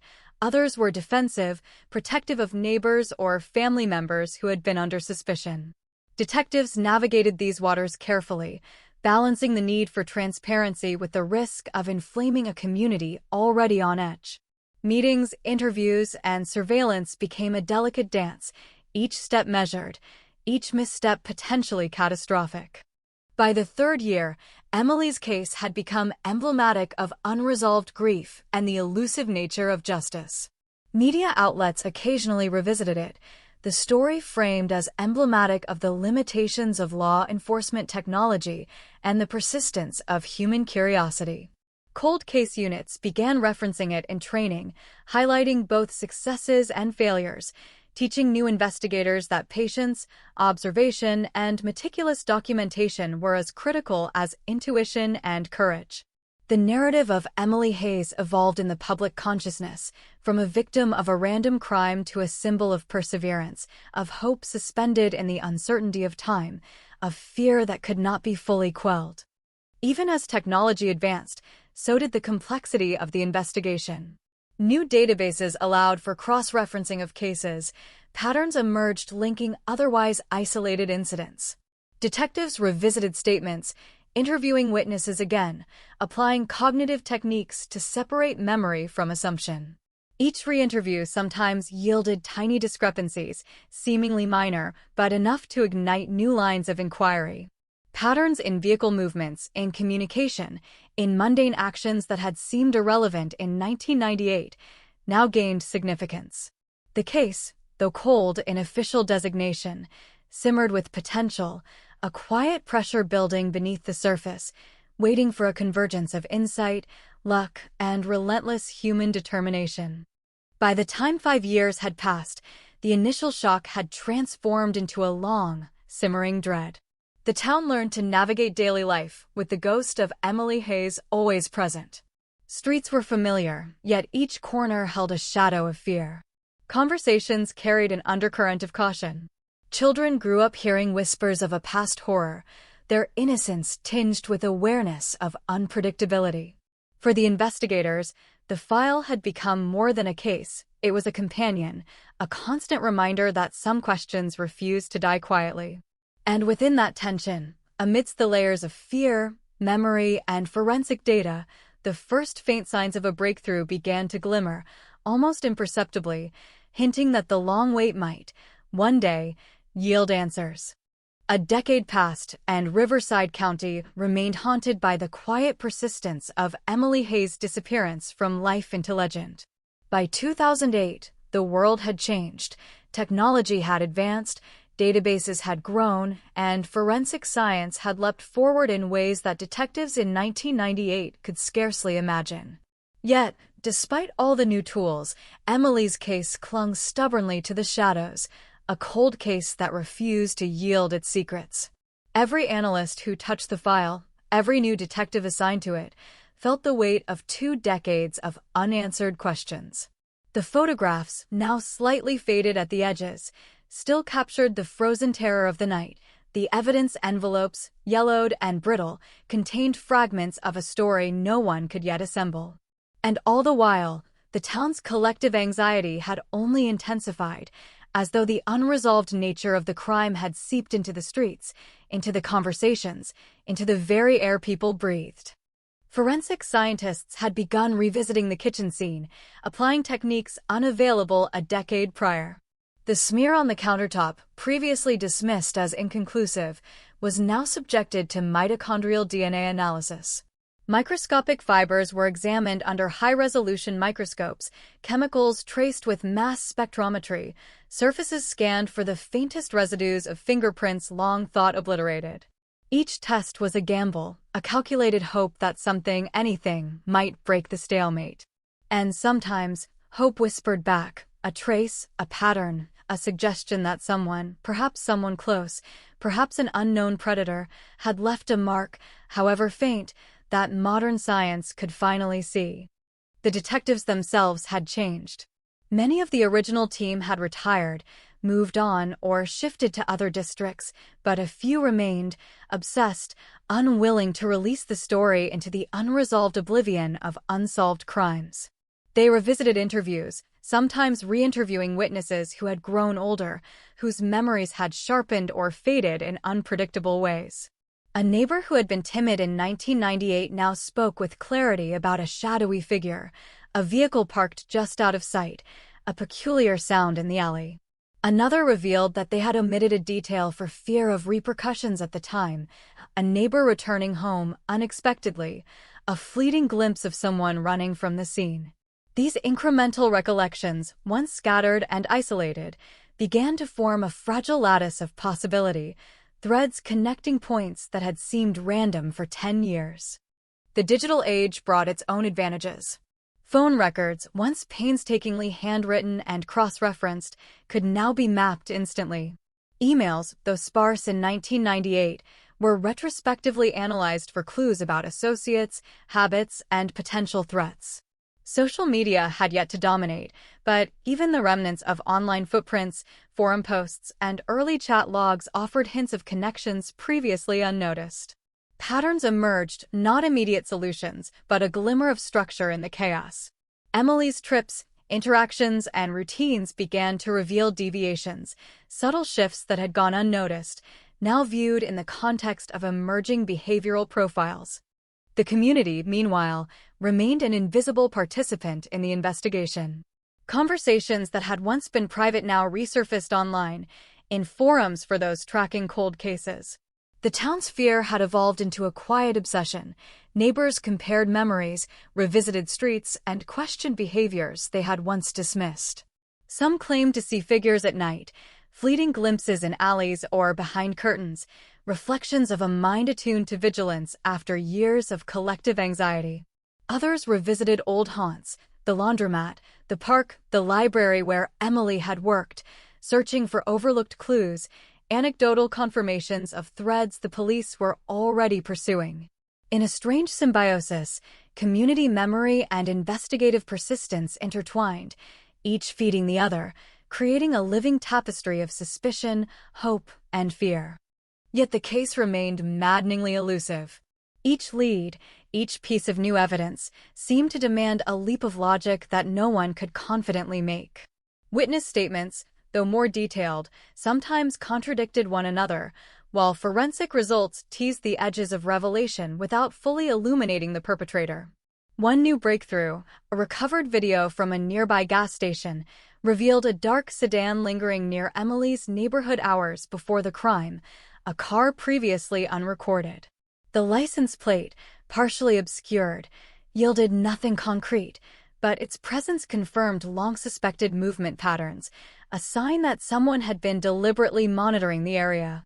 The detectives pored over the footage, frame by frame, hoping to extract any hint, a reflection in the windshield, a glimpse of a face, a distinguishing mark, that could transform suspicion into certainty. There were false starts. Individuals came forward claiming involvement, seeking notoriety or closure for unrelated reasons, only to be dismissed after careful scrutiny. Investigators faced the psychological toll of chasing ghosts, long hours, obsessive analysis, and the repeated disappointment of evidence that led nowhere. Yet each dead end reinforced their determination. Every time a lead evaporated, they reminded themselves of the stakes. Emily Hayes, a life stolen, a family still haunted, a community still trembling. The cold case was not simply a puzzle, it was a moral imperative, a relentless challenge to ensure that anonymity could not shield guilt forever. Parallel to the investigation, analysts began exploring the concept of behavioral profiling in ways more sophisticated than in 1998. Patterns in the nature of the attack, force, location, and method were cross-referenced with regional criminal data. The aim was to identify a type of perpetrator whose previous offenses might have gone unnoticed, someone whose movements could be mapped, predicted, and ultimately intercepted. These profiles suggested meticulousness, a calculated approach, and perhaps familiarity with the community, a person who could navigate ordinary streets without raising suspicion, yet capable of extraordinary violence. It was a chilling revelation, suggesting the perpetrator was not just opportunistic but deliberate, aware, and patient. Meanwhile, Emily's family aged with the case, their grief tempered by hope, a hope that would surge and recede with every new development. They clung to every word, every investigative whisper, every minor discovery, knowing that even the smallest lead might be the key to breaking 25 years of silence. Family friends documented details obsessively, keeping personal journals of interactions, tips, and observations. Every anomaly, every contradiction, every forgotten detail became sacred, a potential key to unlock the labyrinth of mystery that had claimed Emily's life. 10 years into the cold case, something began to shift. A pattern of correspondence, previously unnoticed, revealed a network of associations stretching beyond Riverside County. Letters, notes, and financial transactions hinted at interactions with individuals outside the immediate vicinity, a web that suggested premeditation, mobility, and a capacity for concealment. Detectives followed each thread, mapping connections, creating timelines, and reconstructing events with renewed urgency. The network was intricate, deliberately obfuscated, yet the careful work of connecting dots that had lain dormant for years began to yield faint clarity. Psychological pressure on the investigation team intensified. Every meeting, every re-examination of evidence carried the weight of decades. Some detectives began to see faces in photographs that were not there, details and objects that might be coincidental yet seemed meaningful. Exhaustion mingled with obsession, producing insights and misjudgments in equal measure. The human mind, tasked with unraveling decades of uncertainty, became both a tool and a liability, each moment of inspiration shadowed by the risk of error. Community engagement remained crucial. Town residents, having internalized the horror of Emily's death, became vigilant participants in the reconstruction of her final days. People recalled forgotten incidents, details overlooked or dismissed in 1998. The local librarian, who had seen Emily daily, remembered a visitor who had lingered in unusual patterns near the shelves she frequented. Former coworkers recalled conversations where Emily expressed minor but persistent concern over someone's unusual interest in her schedule. These fragments, once isolated and dismissed, were now collected, analyzed, and woven into an increasingly complex picture. By the end of this third phase, the cold case had evolved into a dynamic, multi-layered investigation. The original crime scene, long silent, was now supplemented by a network of recollections, evidence reanalyzed with modern technology, and behavioral profiling that suggested tangible leads. The town, though scarred by years of uncertainty, continued to observe, report, and speculate. Emily Hayes had become not just a victim, but the linchpin of a community's enduring confrontation with fear, randomness, and the human capacity for both violence and resilience. And within this network of shadows and possibilities, detectives began to glimpse faint patterns, connections between seemingly disparate facts, alignments of time, behavior, and opportunity that suggested the first true glimmers of identification. The path forward was far from complete. The perpetrator remained hidden in plain sight, patient, calculating, leaving only traces for those determined enough to follow. But the momentum had shifted. The cold case, long dormant, was awakening, stirring with the promise that, perhaps 25 years after that night in September 1998, the story would finally move toward revelation, toward confrontation with the truth that had eluded Riverside County for a generation. By the 14th year since Emily Hayes' death, Riverside County had become a place defined as much by memory as by geography. The small streets, the modest homes, the library where Emily had worked all carried an invisible weight, a tension that hung in the air like fog. Every passing car, every stranger walking down a sidewalk, elicited a flicker of vigilance. For the investigators, now a mix of veterans and new blood, the case had become an obsession bordering on compulsion. They knew the tiniest detail could unravel decades of silence. A misstep, however minor, could allow the perpetrator to slip further into the shadows. And so they labored with a relentless precision, combing through old files, revisiting physical evidence, re-interviewing witnesses whose recollections had evolved, sharpened, or, in some cases, faded under the passage of time. The breakthrough began not with a grand revelation, but with something almost imperceptible, a faint connection noticed in a forensic report that had lain dormant for years. A fiber, long considered insignificant, matched a rare material not commonly found in households. The fabric's origin led investigators to a small industrial supplier on the outskirts of Los Angeles, and from there, a chain of associations began to emerge, tenuous at first, but gradually forming a pattern. Cross-referencing these names with other cold cases in the state, the team noticed subtle behavioral similarities, methodical planning, intimate knowledge of victims' routines, a capacity to vanish without leaving direct evidence. It was a slow burn of insight, each discovery a spark lighting the next, each revelation hinting that the perpetrator was far more organized than anyone had previously imagined. Community tips played a renewed role. An elderly resident, long reticent, came forward, claiming to remember a vehicle parked for hours on the night Emily disappeared, a car now described with greater specificity thanks to modern cognitive interviewing techniques. Forensic software was applied to old photographs, revealing a figure lurking in the background, only partially visible, its outline distorted but unmistakably human. The detectives pored over each frame, each angle, each shadow, knowing that such minute details could be the key that decades of conventional investigation had failed to unlock. Meanwhile, Emily's family was drawn deeper into the investigation. They examined her old journals, diaries, and correspondence with fresh eyes, sometimes uncovering entries that, in hindsight, seemed to hint at unease or encounters that had been dismissed at the time. Subtle phrases, fleeting mentions of being watched, ambiguous references to a stranger in the library, or a persistent curiosity about her schedule, all became threads the detectives carefully unraveled. The family became meticulous chroniclers of every memory, every interaction, aware that time was both an enemy and an ally. Fading recollections could distort reality, yet sometimes, after years, individuals remembered nuances previously obscured by the shock of the original trauma. The police department, bolstered by advancements in DNA and digital forensics, revisited every item from the original crime scene. Partial DNA profiles were reanalyzed using techniques that could detect minute quantities previously dismissed as contamination. Fibers, previously noted but not fully understood, were examined for chemical composition and unique manufacturing markers. Even the broken picture frame, the object clutched in Emily's hands, was subjected to high-definition scanning to analyze the angles, fingerprints, and microresidues embedded within the jagged edges.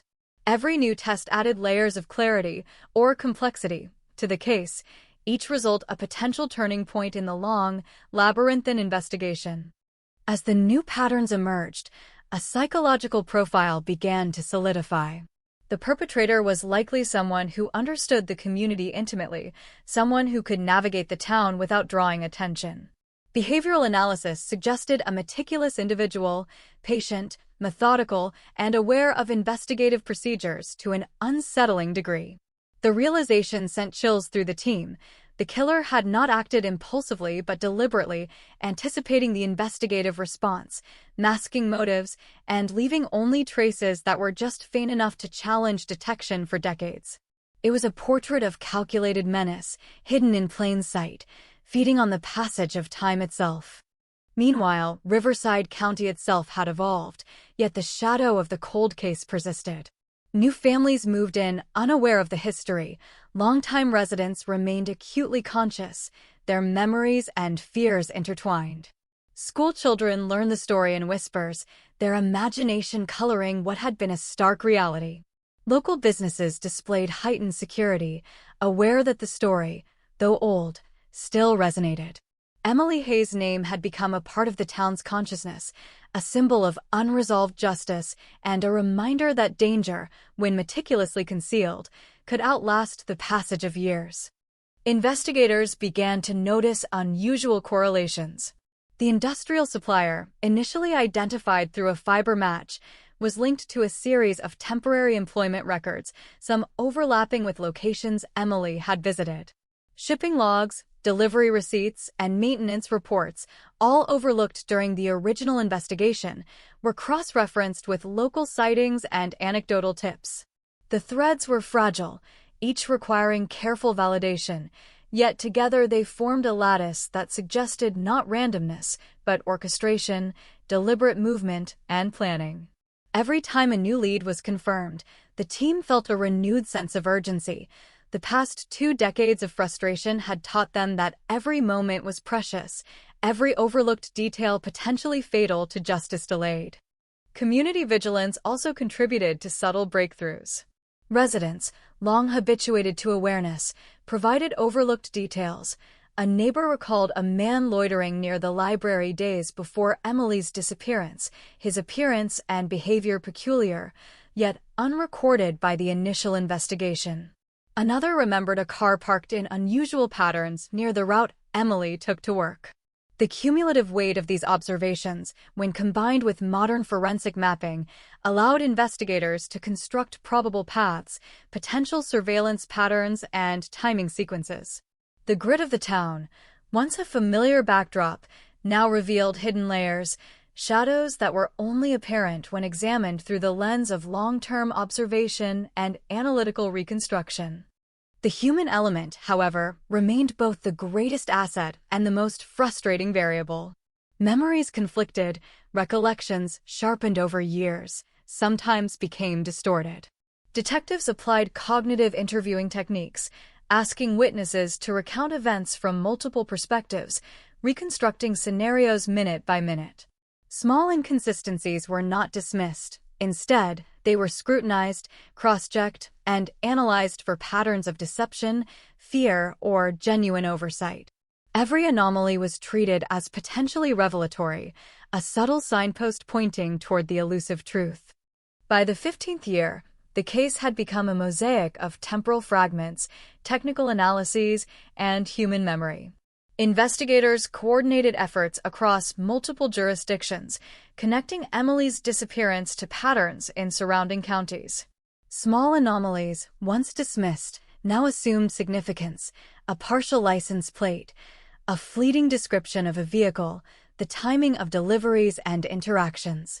These discrete elements, examined together, suggested a behavioral signature, a repeated pattern of predatory awareness that transcended the limitations of local memory.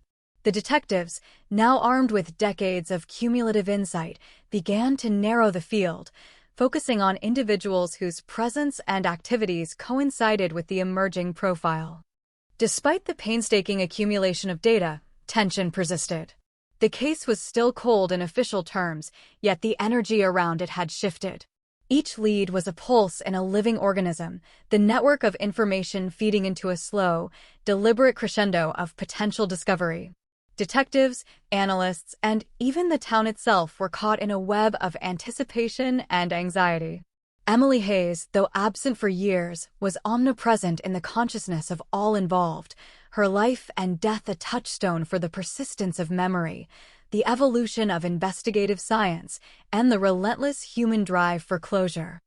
And yet, for all the progress, the final puzzle piece, the identity of the killer, remained concealed. The evidence suggested proximity, pattern, and intent, but the human element, the psychological and social camouflage, continued to elude definitive capture.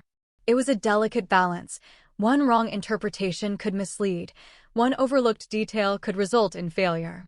The investigators knew that the breakthrough, when it came, would not be sudden but the product of years of persistence, observation, and careful deduction. The narrative of Emily Hayes, stretched over more than a decade, remains suspended between hope and dread, the shadow of her unresolved death shaping every interaction, every theory, every painstaking step toward revelation. In this fourth phase, the case transformed from a dormant file into a dynamic, living investigation. Threads once considered peripheral now guided the investigative strategy. Community memory, technological advancements, and decades of persistence converged, each element contributing to a lattice of possibility. Emily Hayes' story, long trapped in silence and uncertainty, began to unfold through the patient work of those unwilling to accept ambiguity. And as investigators meticulously pieced together the mosaic of events, evidence, and recollections, the chilling realization grew clearer. The killer was real, present, and calculated. Yet the possibility of unmasking them felt closer than it had in 15 years. By the 16th year, the cold case of Emily Hayes had become almost legendary, a story that seeped into the consciousness of Riverside County like a slow-acting poison. The memory of that night in September 1998 had evolved from shock to obsession, each anniversary a reminder that justice remained elusive. The detectives, now a mix of long-tenured veterans and newly trained cold case specialists, approached the file with a combination of reverence and frustration. Every photograph, every note, every fragment of evidence was scrutinized anew. The house where Emily's life had ended still held its secrets, every corner a potential clue, every shadow a subtle witness to the events of that night. The investigators understood that time was simultaneously a curse and a tool. The fading memories complicated matters, but they also offered new perspectives, insights that had been impossible to see amidst the immediate horror of 1998. The breakthrough began quietly, with a series of seemingly minor coincidences. A delivery receipt long forgotten in the original investigation matched a name found in a witness statement that had previously been considered unreliable. A vehicle registration connected to that name placed the individual within the vicinity of Emily's home in the days leading up to the crime. It was not conclusive evidence, but it was enough to reignite the investigators' focus. They began to map movements, cross-reference sightings, and overlay data points from a decade and a half earlier. Slowly, a pattern emerged, someone who had intimate knowledge of the area, someone patient enough to remain invisible, someone deliberate in action. Community input again proved invaluable. A retired postal worker recalled delivering a package to a house on the edge of town that seemed unrelated at the time. When investigators revisited the address and cross-checked it against the behavioral profile of the potential suspect, they noticed an odd consistency. Times, locations, and minor interactions all aligned with the emerging timeline. It was a mosaic of minutiae, a series of trivial-seeming facts that, when pieced together, formed a narrative that had been hidden in plain sight. Each verification brought both relief and tension. For every connection confirmed, the gravity of the investigation deepened. The town had waited 16 years for any movement, and now the pressure of that anticipation weighed on every decision. Advancements in forensic science became the linchpin of progress. DNA that had been previously indiscernible could now be amplified and analyzed with astonishing accuracy. Fibers once dismissed as commonplace were found to contain unique chemical signatures. Even the broken picture frame, examined under high-definition imaging and spectral analysis, revealed residues invisible to the naked eye, hinting at a sequence of actions that had occurred in the final moments of Emily's life. These details were small, almost imperceptible, yet collectively they began to outline a profile of the perpetrator that was chilling in its precision. The killer was methodical, calculated, patient, and intimately familiar with the victim's routines. It was no longer random violence. It was deliberate, targeted, and executed with an almost clinical precision. The detectives, working in tandem with forensic specialists, began to construct a timeline that accounted for every minute of Emily's last day. Small anomalies, late phone calls, unaccounted for trips, minor purchases, were mapped and analyzed. Investigators consulted behavioral analysts, seeking insight into the psychology behind the act, the motivations that could drive someone to such deliberate cruelty. The profile painted a terrifying picture, a person capable of sustaining long-term deception, someone who could embed themselves in a community while hiding predatory intent. It was an uncomfortable realization. The killer might still be among them, blending seamlessly into everyday life, patient and observant. New leads emerged from old evidence. A partial license plate, previously illegible, became clear under modern enhancement techniques, matching a vehicle tied to multiple locations within Riverside County. Investigators cross-referenced employment records, utility bills, and social connections. Each layer of information revealed not just movement, but strategy. The killer had planned the murder with foresight, anticipated investigative methods, and left traces just faint enough to evade capture for years. Every connection confirmed was simultaneously a step toward resolution and a reminder of the audacity and intelligence of the perpetrator. The community's collective memory also played a pivotal role. Long-term residents, who had observed patterns and anomalies over the years, provided accounts that were meticulously cross-referenced with the new forensic evidence. A neighbor recalled a fleeting interaction with an individual near Emily's route, seemingly innocuous, but now significant in context. Another remembered a pattern of visits to certain stores, coinciding with days leading up to the murder. These recollections, once considered anecdotal, became critical pieces of the puzzle. The detectives realized that the town itself had become a repository of subtle information, a living archive of observations and memories that could not be replicated by technology alone. The psychological toll on investigators was profound. 16 years of uncertainty, false leads, and painstaking analysis had created a tension that was both professional and deeply personal. Sleep was scarce, attention to detail consumed, and the weight of responsibility immense. For each new breakthrough, the realization of what had gone unnoticed for so long intensified the pressure. They were dealing with not just a murder case, but a narrative stretched over decades, a story where human memory, evolving technology, and deliberate concealment intersected in complex, unpredictable ways. As the pieces fell into place, investigators began to narrow the suspect pool. Behavioral patterns, combined with physical evidence, pointed to a specific individual whose history, movements, and associations aligned disturbingly with the profile. Surveillance, background checks, and discreet inquiries were initiated to confirm presence, opportunity, and motive. It was a careful dance. One misstep could alert the perpetrator, potentially erasing the fragile advantage gained from years of meticulous investigation. The tension was palpable, every action measured, deliberate, and cloaked in caution. Emily's family remained a quiet, steadfast presence. They had endured years of waiting, of holding on to hope amidst despair, of watching the world move on while their lives remained frozen in a moment of horror. Now, with subtle but significant developments, they experienced a complex mixture of anticipation, fear, and cautious optimism.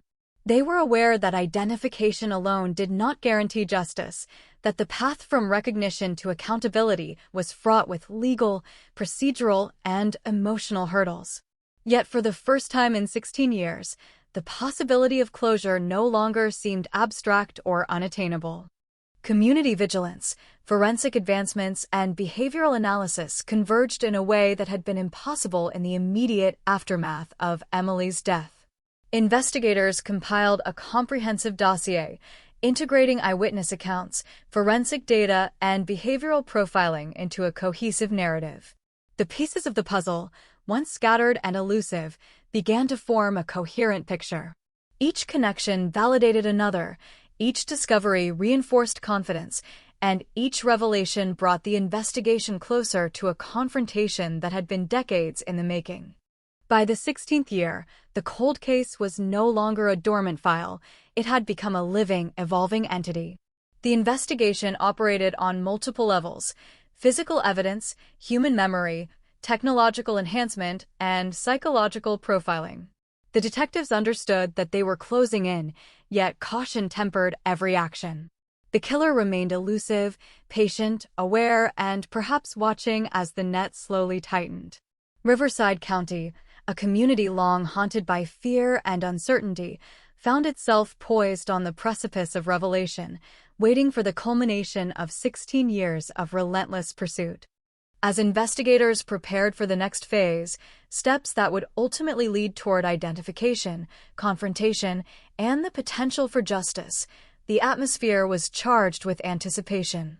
Every detail, every verified fact, every corroborated memory was now part of a strategy that balanced precision, patience, and the moral imperative to hold a killer accountable.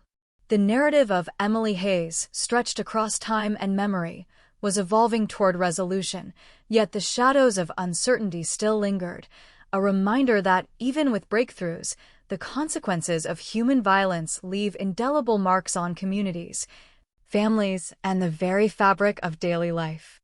And so, in the 16th year, the stage was set.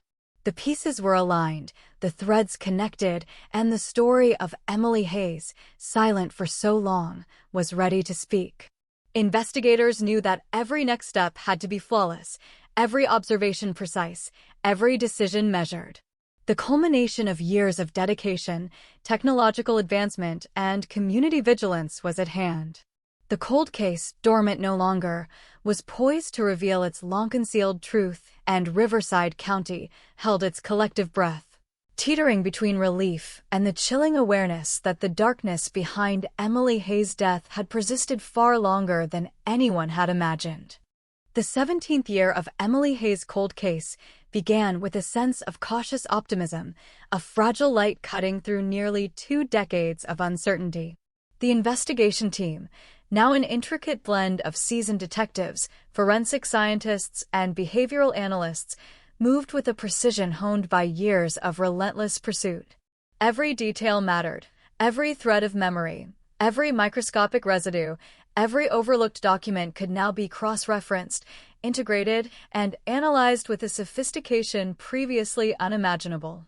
The town of Riverside County, still carrying the shadow of Emily's disappearance, felt a subtle shift in energy, a quiet anticipation, a collective breath held in the hope that after 17 years, the truth might finally emerge.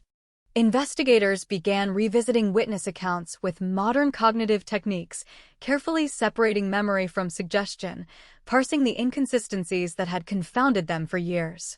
One neighbor, previously dismissed as unreliable, recalled a man checking the mailbox repeatedly in the days before Emily's death, noting his demeanor, the subtle glances over his shoulder, and the precision with which he moved. Another remembered an unfamiliar car, parked in the same spot for hours, yet moving without explanation. When these accounts were cross-referenced with vehicle registrations, delivery logs, and employment records, a pattern began to emerge, faint but undeniable: presence, observation, and timing that suggested calculation, familiarity, and intent. Forensic analysis accelerated the momentum. DNA traces, once considered inconclusive, were re-examined with the most sensitive amplification techniques available. Fibers from clothing and household objects, previously overlooked, were analyzed for chemical composition and manufacturing uniqueness. Even the broken picture frame, the haunting object Emily clutched, revealed subtle but telling microresidues under spectral imaging, traces that suggested a sequence of events, a struggle, and movements that could now be mapped with remarkable precision. Each discovery tightened the investigative web, adding pressure on the elusive figure who had so carefully concealed their presence. Behavioral profiling reached a critical stage. Analysts suggested the perpetrator was meticulous, patient, and familiar with Emily's routines, a person who could blend seamlessly into the town while executing a crime of deliberate planning. This insight reframed the investigation, focusing attention on individuals whose proximity, familiarity, and behavioral tendencies matched the profile. It was a chilling realization. The killer was not an opportunist, but a predator who understood both the victim and the community, using time and observation as tools of concealment. The community played an increasingly active role in uncovering subtle clues. Residents revisited old streets, recounted memories of unusual activity, and provided minor details that investigators could now correlate with modern analytics. A retired library assistant recalled a man who lingered near Emily's workspace in an unusual manner. A neighbor recalled patterns of visits by someone to locations Emily frequented. Once dismissed as irrelevant, these recollections now integrated seamlessly into the emerging investigative framework. The town itself had become a repository of memory, observation, and insight, an unwitting partner in the pursuit of justice. The investigation team meticulously reconstructed Emily's last day, hour by hour. Phone records, financial transactions, minor purchases, and social interactions were plotted to identify gaps and anomalies. Patterns emerged that suggested surveillance, strategic movement, and premeditated planning. Each verified detail added clarity to the behavioral profile, narrowing the suspect pool while increasing the psychological pressure. Investigators understood that every action taken by the killer was deliberate, designed to exploit familiarity, evade detection, and create an impression of randomness. The precision of the crime now contrasted starkly with the decades of uncertainty, underscoring the audacity and intelligence of the perpetrator. Technological advances provided further leverage. Enhanced video analysis revealed fleeting glimpses of a figure in old footage that had previously been inconclusive. License plate reconstructions and vehicle tracking overlaid with witness observations suggested repeated movement patterns within Riverside County. Employment histories and social connections were cross-referenced with new analytical software, highlighting correlations previously invisible. Every minor revelation compounded, creating a network of potential leads that suggested proximity, opportunity, and familiarity with the victim, essential factors in moving toward identification. Emily's family, now weathered by nearly 2 decades of grief, became instrumental in verifying contextual details. They revisited diaries, letters, and photographs with forensic analysts, providing insight into subtle interactions and patterns in Emily's life. Entries that once seemed trivial, mentions of minor encounters, cryptic remarks, fleeting observations, now gained weight and significance. The family's intimate understanding of Emily's routines, relationships, and character complemented the forensic and analytical work, forming a holistic framework for reconstructing both her final day and the perpetrator's calculated approach. The tension in Riverside County was palpable. The townspeople, who had long endured anxiety and speculation, sensed a subtle shift in momentum. There was no announcement, no headline, yet the awareness of renewed activity, of painstaking examination, created a quiet anticipation. Community vigilance intensified. Subtle observations, previously unnoticed or dismissed, were reported and cataloged. The town itself became a living, breathing partner in the investigation, its collective memory and attention amplifying the investigators' efforts.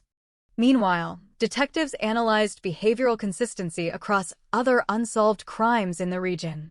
They looked for repetition, methodology, and signature patterns, integrating findings into predictive models of movement and opportunity. This multi-layered approach allowed investigators to not only understand Emily Hayes' murder, but also anticipate behaviors, identify potential risk factors, and constrain the list of likely suspects. It was a strategy built on decades of observation, technological advancement, and relentless analysis, requiring patience and precision in equal measure. Pressure mounted as leads narrowed. Individuals whose histories, behaviors, and movements intersected with Emily's life were scrutinized with intensity. Investigators understood the psychological stakes. Confrontation with the perpetrator required certainty, not conjecture. Every interview, every surveillance measure, and every data point was carefully coordinated. Mistakes could undo years of meticulous work. Success depended on methodical, deliberate action. As patterns emerged, investigators noted a convergence of proximity, access, and opportunity. The suspect's presence aligned with Emily's known routines. Behavioral tendencies matched the psychological profile. Physical evidence suggested fleeting contact that had been imperceptible to previous investigative techniques. The pieces were in place, the lattice of time, observation, and data finally forming a coherent picture. The cold case, dormant for 17 years, was poised for resolution. The human cost remained acute. Emily's family endured the emotional strain of reliving details, confronting the likelihood of the perpetrator's ongoing presence and balancing hope with fear. Detectives grappled with the psychological weight of 17 years of pursuit, tempered by the knowledge that their diligence was finally yielding tangible results. The town held its collective breath, aware that the next steps could bring both justice and confrontation, closure, and the unsettling awareness of the violence that had lain dormant yet potent for nearly 2 decades. In this 17th year, the investigation reached a critical juncture. Every minor lead, every fragment of memory, every trace of physical evidence had been woven into a comprehensive understanding of the crime. The perpetrator's methods, movements, and psychology were now mapped with clarity, the culmination of years of patient, relentless analysis. Riverside County stood on the threshold of revelation, a community long haunted by the unknown now poised to confront the truth.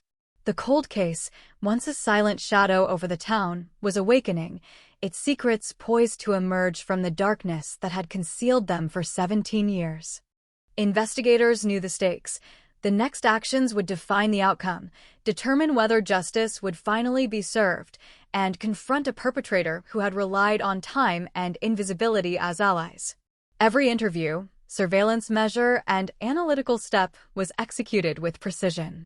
The culmination of decades of effort, observation, and technological progress had brought the investigation to this moment, a point where the elusive, methodical killer could finally be unmasked, and the story of Emily Hayes could begin to find resolution.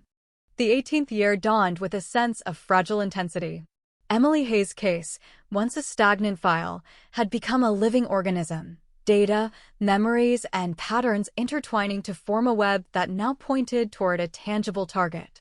The investigators were acutely aware that the perpetrator, patient and methodical, may have sensed nothing, confident that the passage of years had eroded the trail of evidence.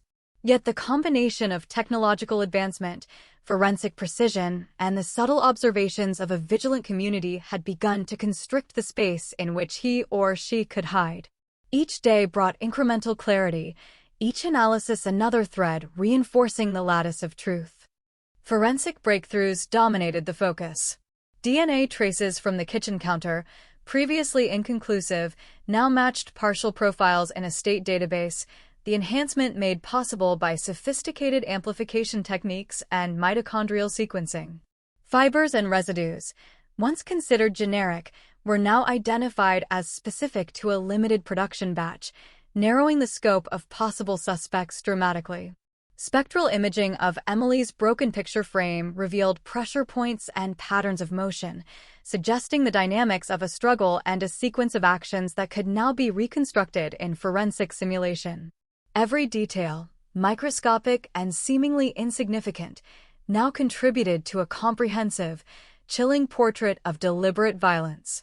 Behavioral analysis reached unprecedented specificity. The perpetrator's patterns, once abstract, were now distilled into actionable predictions, likely routines, possible social circles, and behavioral idiosyncrasies that could guide surveillance and interrogative strategies. Analysts noted the individual's familiarity with the neighborhood, knowledge of law enforcement methods, and calculated patience.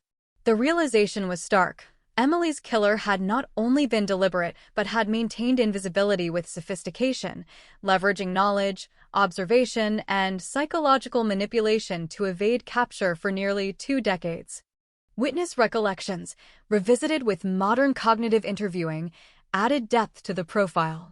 A neighbor remembered a vehicle idling in the same spot for hours, a pattern repeated over days in September 1998.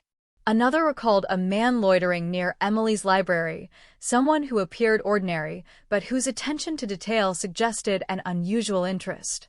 Previously dismissed as minor, these observations now provided temporal and spatial anchors, allowing investigators to reconstruct likely movements with unprecedented precision. The community, long passive observers, had unwittingly become active participants, their memories critical to revealing patterns that technology alone could not uncover. Digital forensics provided another layer.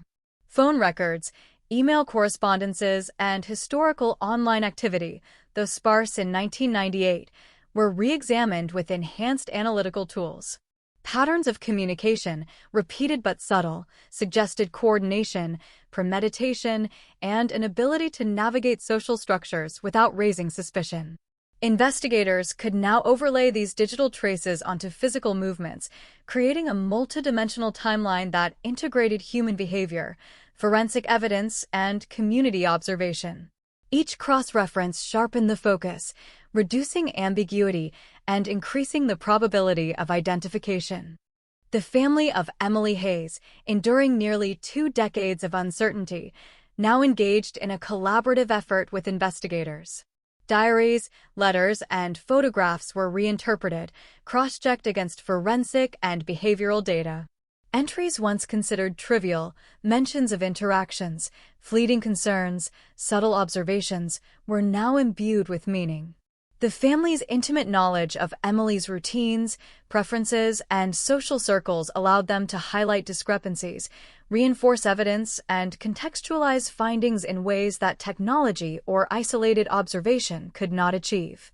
Their participation bridged the gap between human memory and empirical analysis, transforming raw data into actionable insight. Investigation teams began discrete surveillance of the narrowed suspect pool. Patterns of movement, interaction, and behavioral idiosyncrasy were mapped and analyzed. Observations were corroborated with historical data, creating a temporal symmetry between past and present. Investigators noted unusual attention to Emily's previous environments, patterns of vehicle use consistent with the 1998 timeframe, and subtle behaviors suggesting awareness of investigative methods. Each observation heightened tension. The perpetrator remained unaware, yet the net was closing, the lattice of evidence tightening with patience and precision. The town, conditioned by years of anxiety, became hyper-aware. Streets were watched, familiar routes scrutinized, minor anomalies reported. Residents, attuned to nuance, provided context and corroboration, transforming anecdotal observation into critical investigative material. A pattern emerged.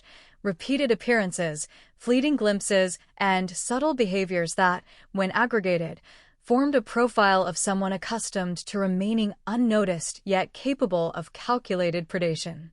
The community, once passive, had become a silent partner in exposing a perpetrator who had relied on time, invisibility, and careful concealment to evade justice. Psychological pressure on investigators intensified. 17 years of waiting, analyzing, and observing had forged expertise, yet the stakes remained immense. Each lead carried the weight of decades. Each verification or contradiction could alter the trajectory of the investigation. Exhaustion mingled with adrenaline, anxiety with determination. Investigators became hyper-aware of cognitive biases, memory distortions, and procedural missteps, balancing precision with urgency, understanding that the culmination of effort could manifest as either revelation or disappointment. Patterns continued to crystallize. Temporal and spatial correlations linked the suspect to Emily's home, the library, the streets, and peripheral locations in Riverside County. Minor interactions, previously overlooked, now assumed significance when mapped alongside forensic evidence, behavioral profiles, and witness testimony. The narrative of the crime, once fragmented and opaque, began to coalesce. Investigators could trace probable movements, anticipate behaviors, and hypothesize interactions with a level of specificity previously impossible. The cold case was no longer static. It had evolved into a dynamic reconstruction of a night that had haunted the town for nearly 2 decades. Community engagement remained pivotal. Residents, long habituated to vigilance, continued to provide observations, sometimes inadvertently confirming investigative hypotheses. Unremarkable events, vehicles parked unusually, unfamiliar faces, minor behavioral anomalies were cataloged, cross-referenced, and integrated into the growing dataset. The synergy of human observation and analytical methodology transformed scattered recollections into a coherent framework, allowing investigators to see patterns invisible to previous generations of law enforcement. The convergence of evidence, community insight, and modern forensics created momentum. Investigators began to synthesize disparate elements: DNA, fibers, digital footprints, witness recollections, and behavioral predictions coalesced into a comprehensive understanding of the perpetrator's presence, methods, and movements. The pattern was undeniable: a calculated individual, familiar with the victim and the environment, patient, methodical, and adept at evading detection. The investigators recognized the rare alignment of opportunity, evidence, and profile that made apprehension feasible for the first time in nearly 2 decades. Emily's family, keenly aware of the stakes, collaborated closely with the investigative team. Their knowledge of her routines, habits, and social interactions provided context and nuance, helping to validate findings and refine hypotheses. Minor observations, once dismissed as peripheral, were now critical, offering insights into behaviors, timing, and social dynamics. The integration of familial knowledge with forensic and analytical work created a multidimensional understanding, allowing investigators to move beyond abstract patterns into actionable intelligence. The cumulative effect of 17 years of meticulous investigation was now tangible. Patterns converged, suspects narrowed, and the synthesis of human memory, technological advancement, and behavioral analysis positioned the team for confrontation. Investigators prepared for the next phase with deliberate caution, aware that the perpetrator remained capable of deception, manipulation, and concealment. The cold case, long a shadow over Riverside County, was poised to confront the darkness that had persisted unseen for nearly 2 decades. In the 18th year, the stage was set for the penultimate progression. Investigators had achieved clarity that once seemed impossible.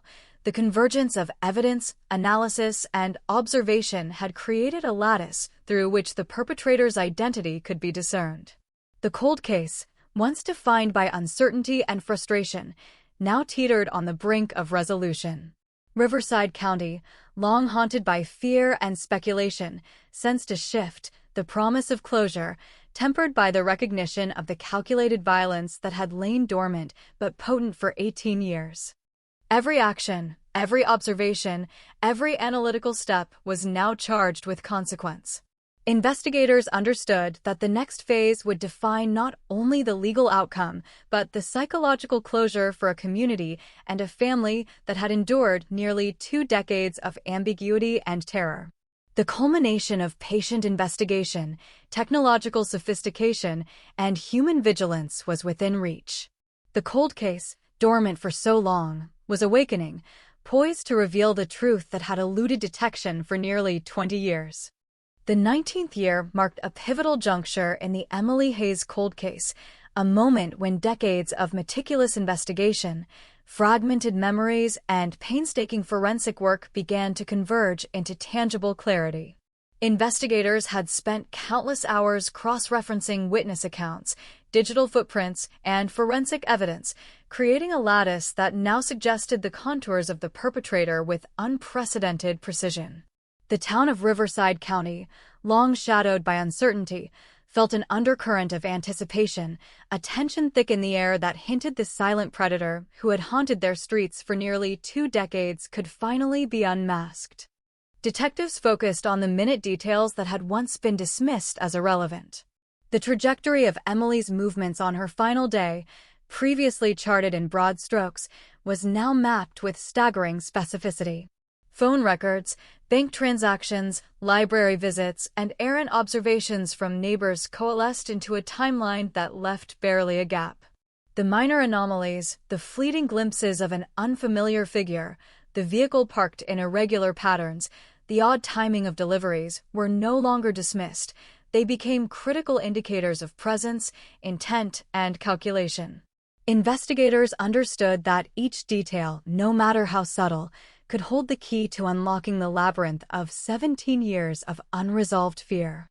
Forensic science, now at its peak sophistication, offered the breakthrough that had eluded earlier investigators.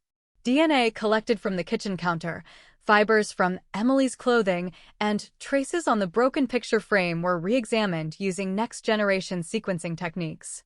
The analyses revealed a match, partial, yet statistically compelling, to a suspect with a prior record, someone whose presence in Riverside County during the critical time frame could now be confirmed. The discovery sent a shockwave through the investigation team. Decades of patient work were crystallizing into actionable evidence, a faint but undeniable outline of the individual responsible for Emily's death. Behavioral analysis had long painted a chilling portrait, but now the profile aligned with tangible leads. The suspect was methodical, patient, and intimately familiar with both Emily and her environment. Calculated patience, meticulous observation, and a deep understanding of investigative methods had allowed this individual to remain invisible for nearly 2 decades. The investigators recognized the gravity of the moment. The perpetrator was not only identifiable, but had likely believed himself safe, comfortable in the assumption that time had erased risk.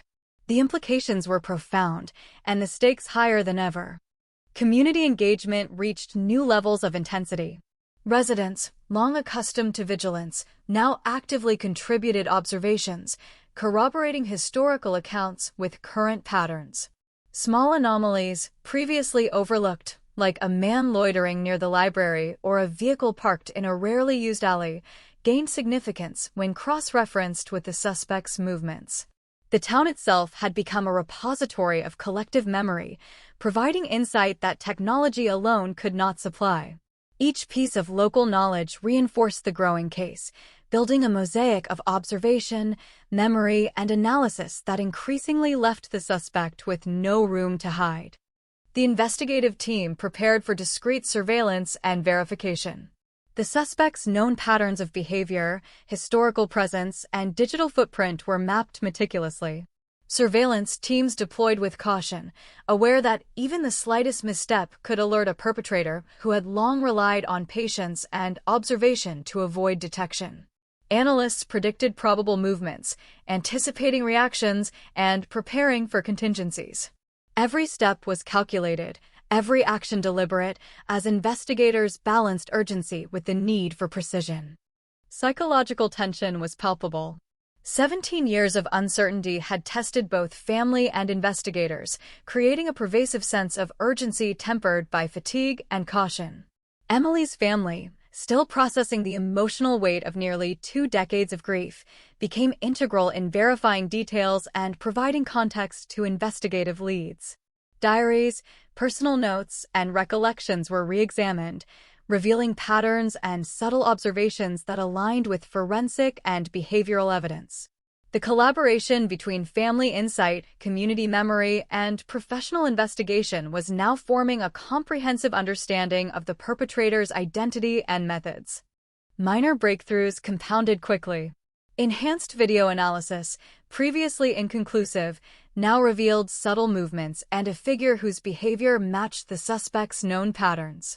Vehicle tracking, cross-referenced with historical license plate reconstructions, confirmed proximity to Emily's residence and library on multiple occasions. Employment records, utility data, and social interactions reinforced behavioral predictions, narrowing the suspect pool to a single individual whose presence, patterns, and methods all aligned with the profile constructed over years. The cumulative effect of technology, memory, and observation created a palpable momentum. Investigators, finally armed with converging evidence, began to anticipate the suspect's possible reactions, strategizing approaches for apprehension. Each verification brought them closer to confrontation, yet caution remained paramount.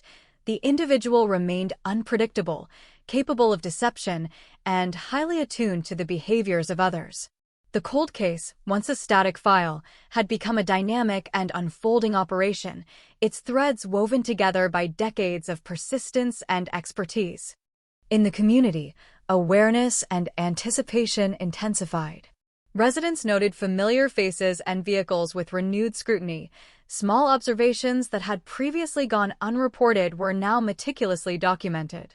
These insights, when correlated with forensic data and behavioral predictions, strengthened the investigative lattice.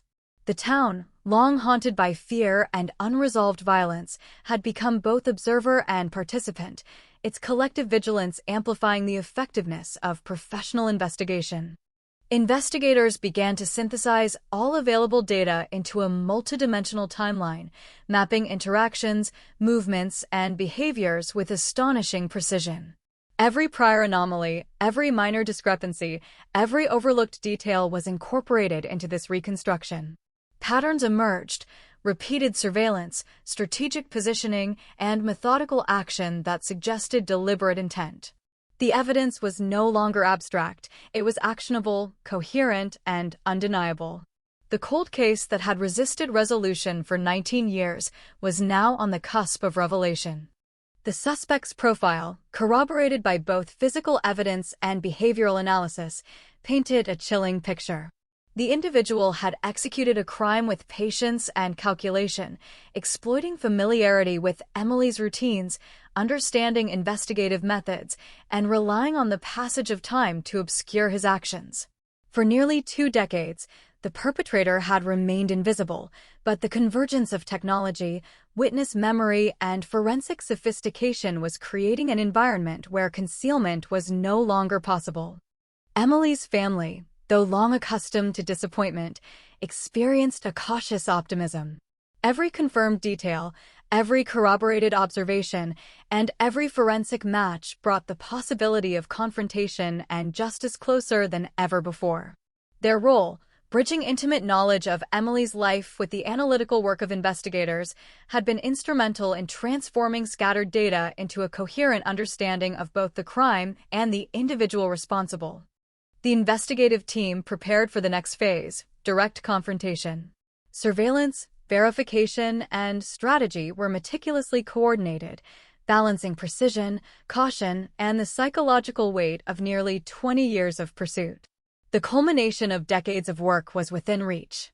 The cold case, once a haunting presence over Riverside County, was now poised to expose the individual who had relied on patience, observation, and careful concealment to evade justice for nearly 2 decades.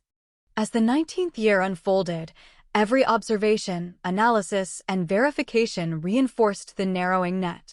The suspect, skilled in remaining undetected, was now confronted with the inevitability of exposure. Investigators had transformed fragments of memory, minor observations, and forensic traces into a comprehensive framework that left little room for error or evasion. Riverside County, long haunted by fear and uncertainty, braced for the revelation that had eluded them for nearly 2 decades. The cold case, now alive with momentum, was on the brink of resolution. Investigators, armed with converging evidence, were poised to confront the deliberate, calculated, and patient individual responsible for Emily Hayes' death. Nearly 20 years of patient work, technological advancement, and community engagement had led to this moment, the cusp of unveiling a truth that had remained hidden in the shadows for nearly 2 decades. In the 19th year, the narrative of Emily Hayes was poised for its most consequential chapter. Investigators were ready, the community vigilant, and the family prepared to witness the culmination of nearly 20 years of uncertainty. The cold case, once defined by absence and frustration, was now defined by the possibility of revelation, confrontation, and the long-awaited pursuit of justice. Riverside County, long living in the shadow of unresolved fear, was on the verge of seeing the darkness behind Emily Hayes' death finally illuminated. The 20th year began with a tension that hung like a storm cloud over Riverside County, thick, heavy, unavoidable. Emily Hayes' cold case, dormant for so long, had finally moved from abstract pursuit into the realm of imminent confrontation. Investigators, armed with nearly 2 decades of meticulous research, forensic breakthroughs, and behavioral analysis, had honed in on a single individual whose presence, patterns, and psychological profile aligned with every detail collected over the years.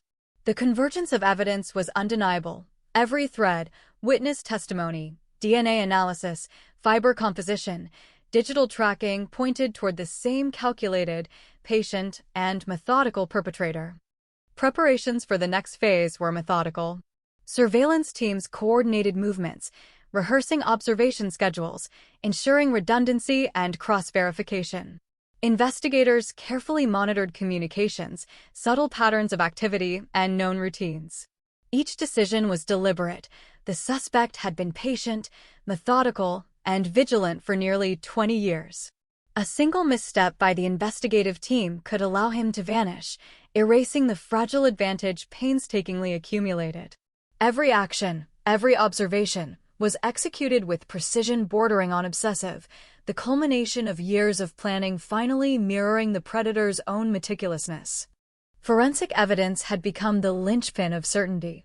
DNA analysis, fiber matching, and residue studies collectively pointed to the suspect's physical presence in locations directly connected to Emily Hayes' final movements.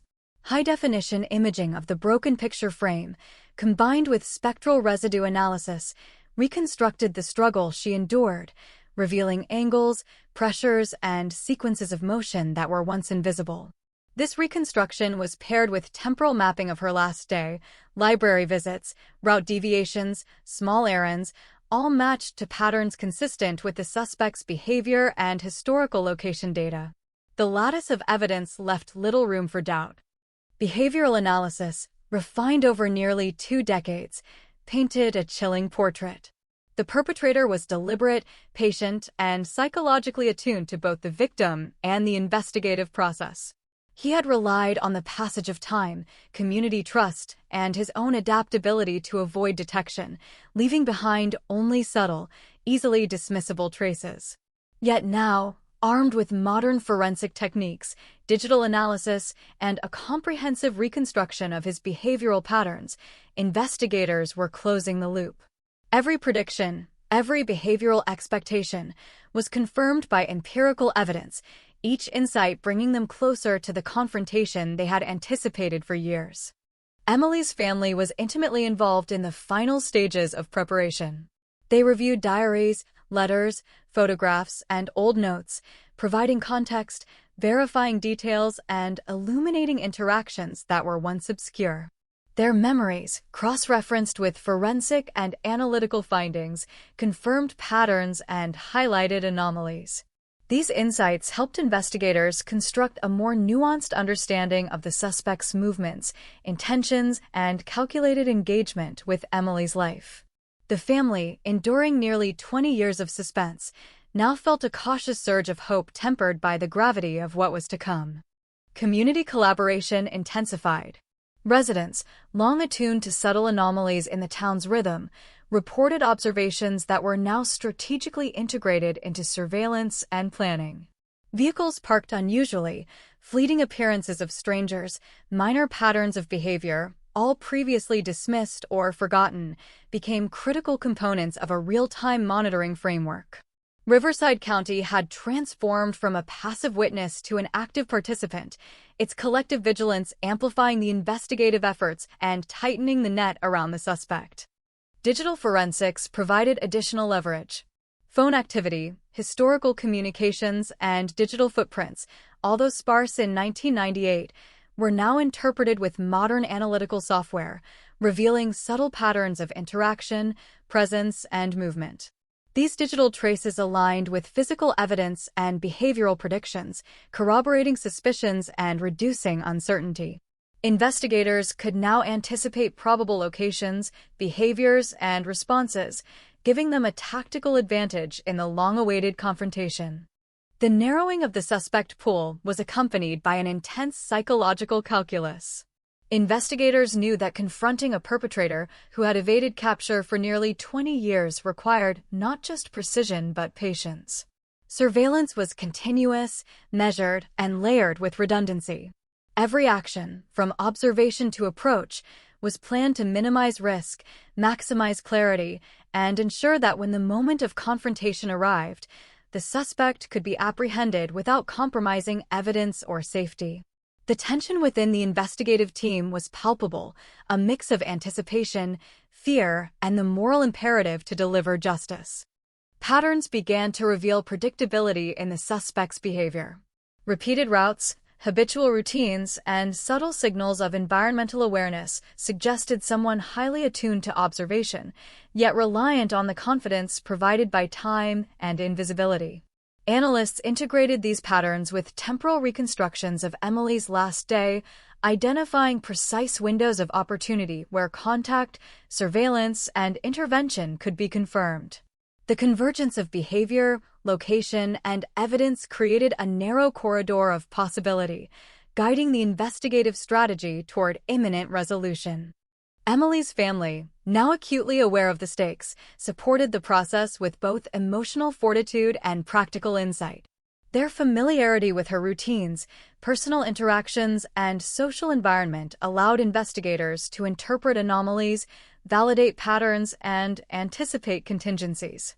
Their involvement bridged the gap between human memory and empirical analysis, transforming decades of uncertainty into actionable understanding. Every diary entry, note, or recollection was revisited, integrated, and analyzed, reinforcing the growing certainty that the suspect could now be identified, confronted, and held accountable. The community remained a silent yet critical partner. Long-term residents, attuned to subtle cues in the rhythm of the town, provided corroboration for both historical and contemporary observations. Their collective awareness ensured that deviations, anomalies, or patterns in behavior were promptly documented, feeding into the layered surveillance strategy. The town, once haunted by unresolved terror, had become a living extension of the investigative apparatus, amplifying precision,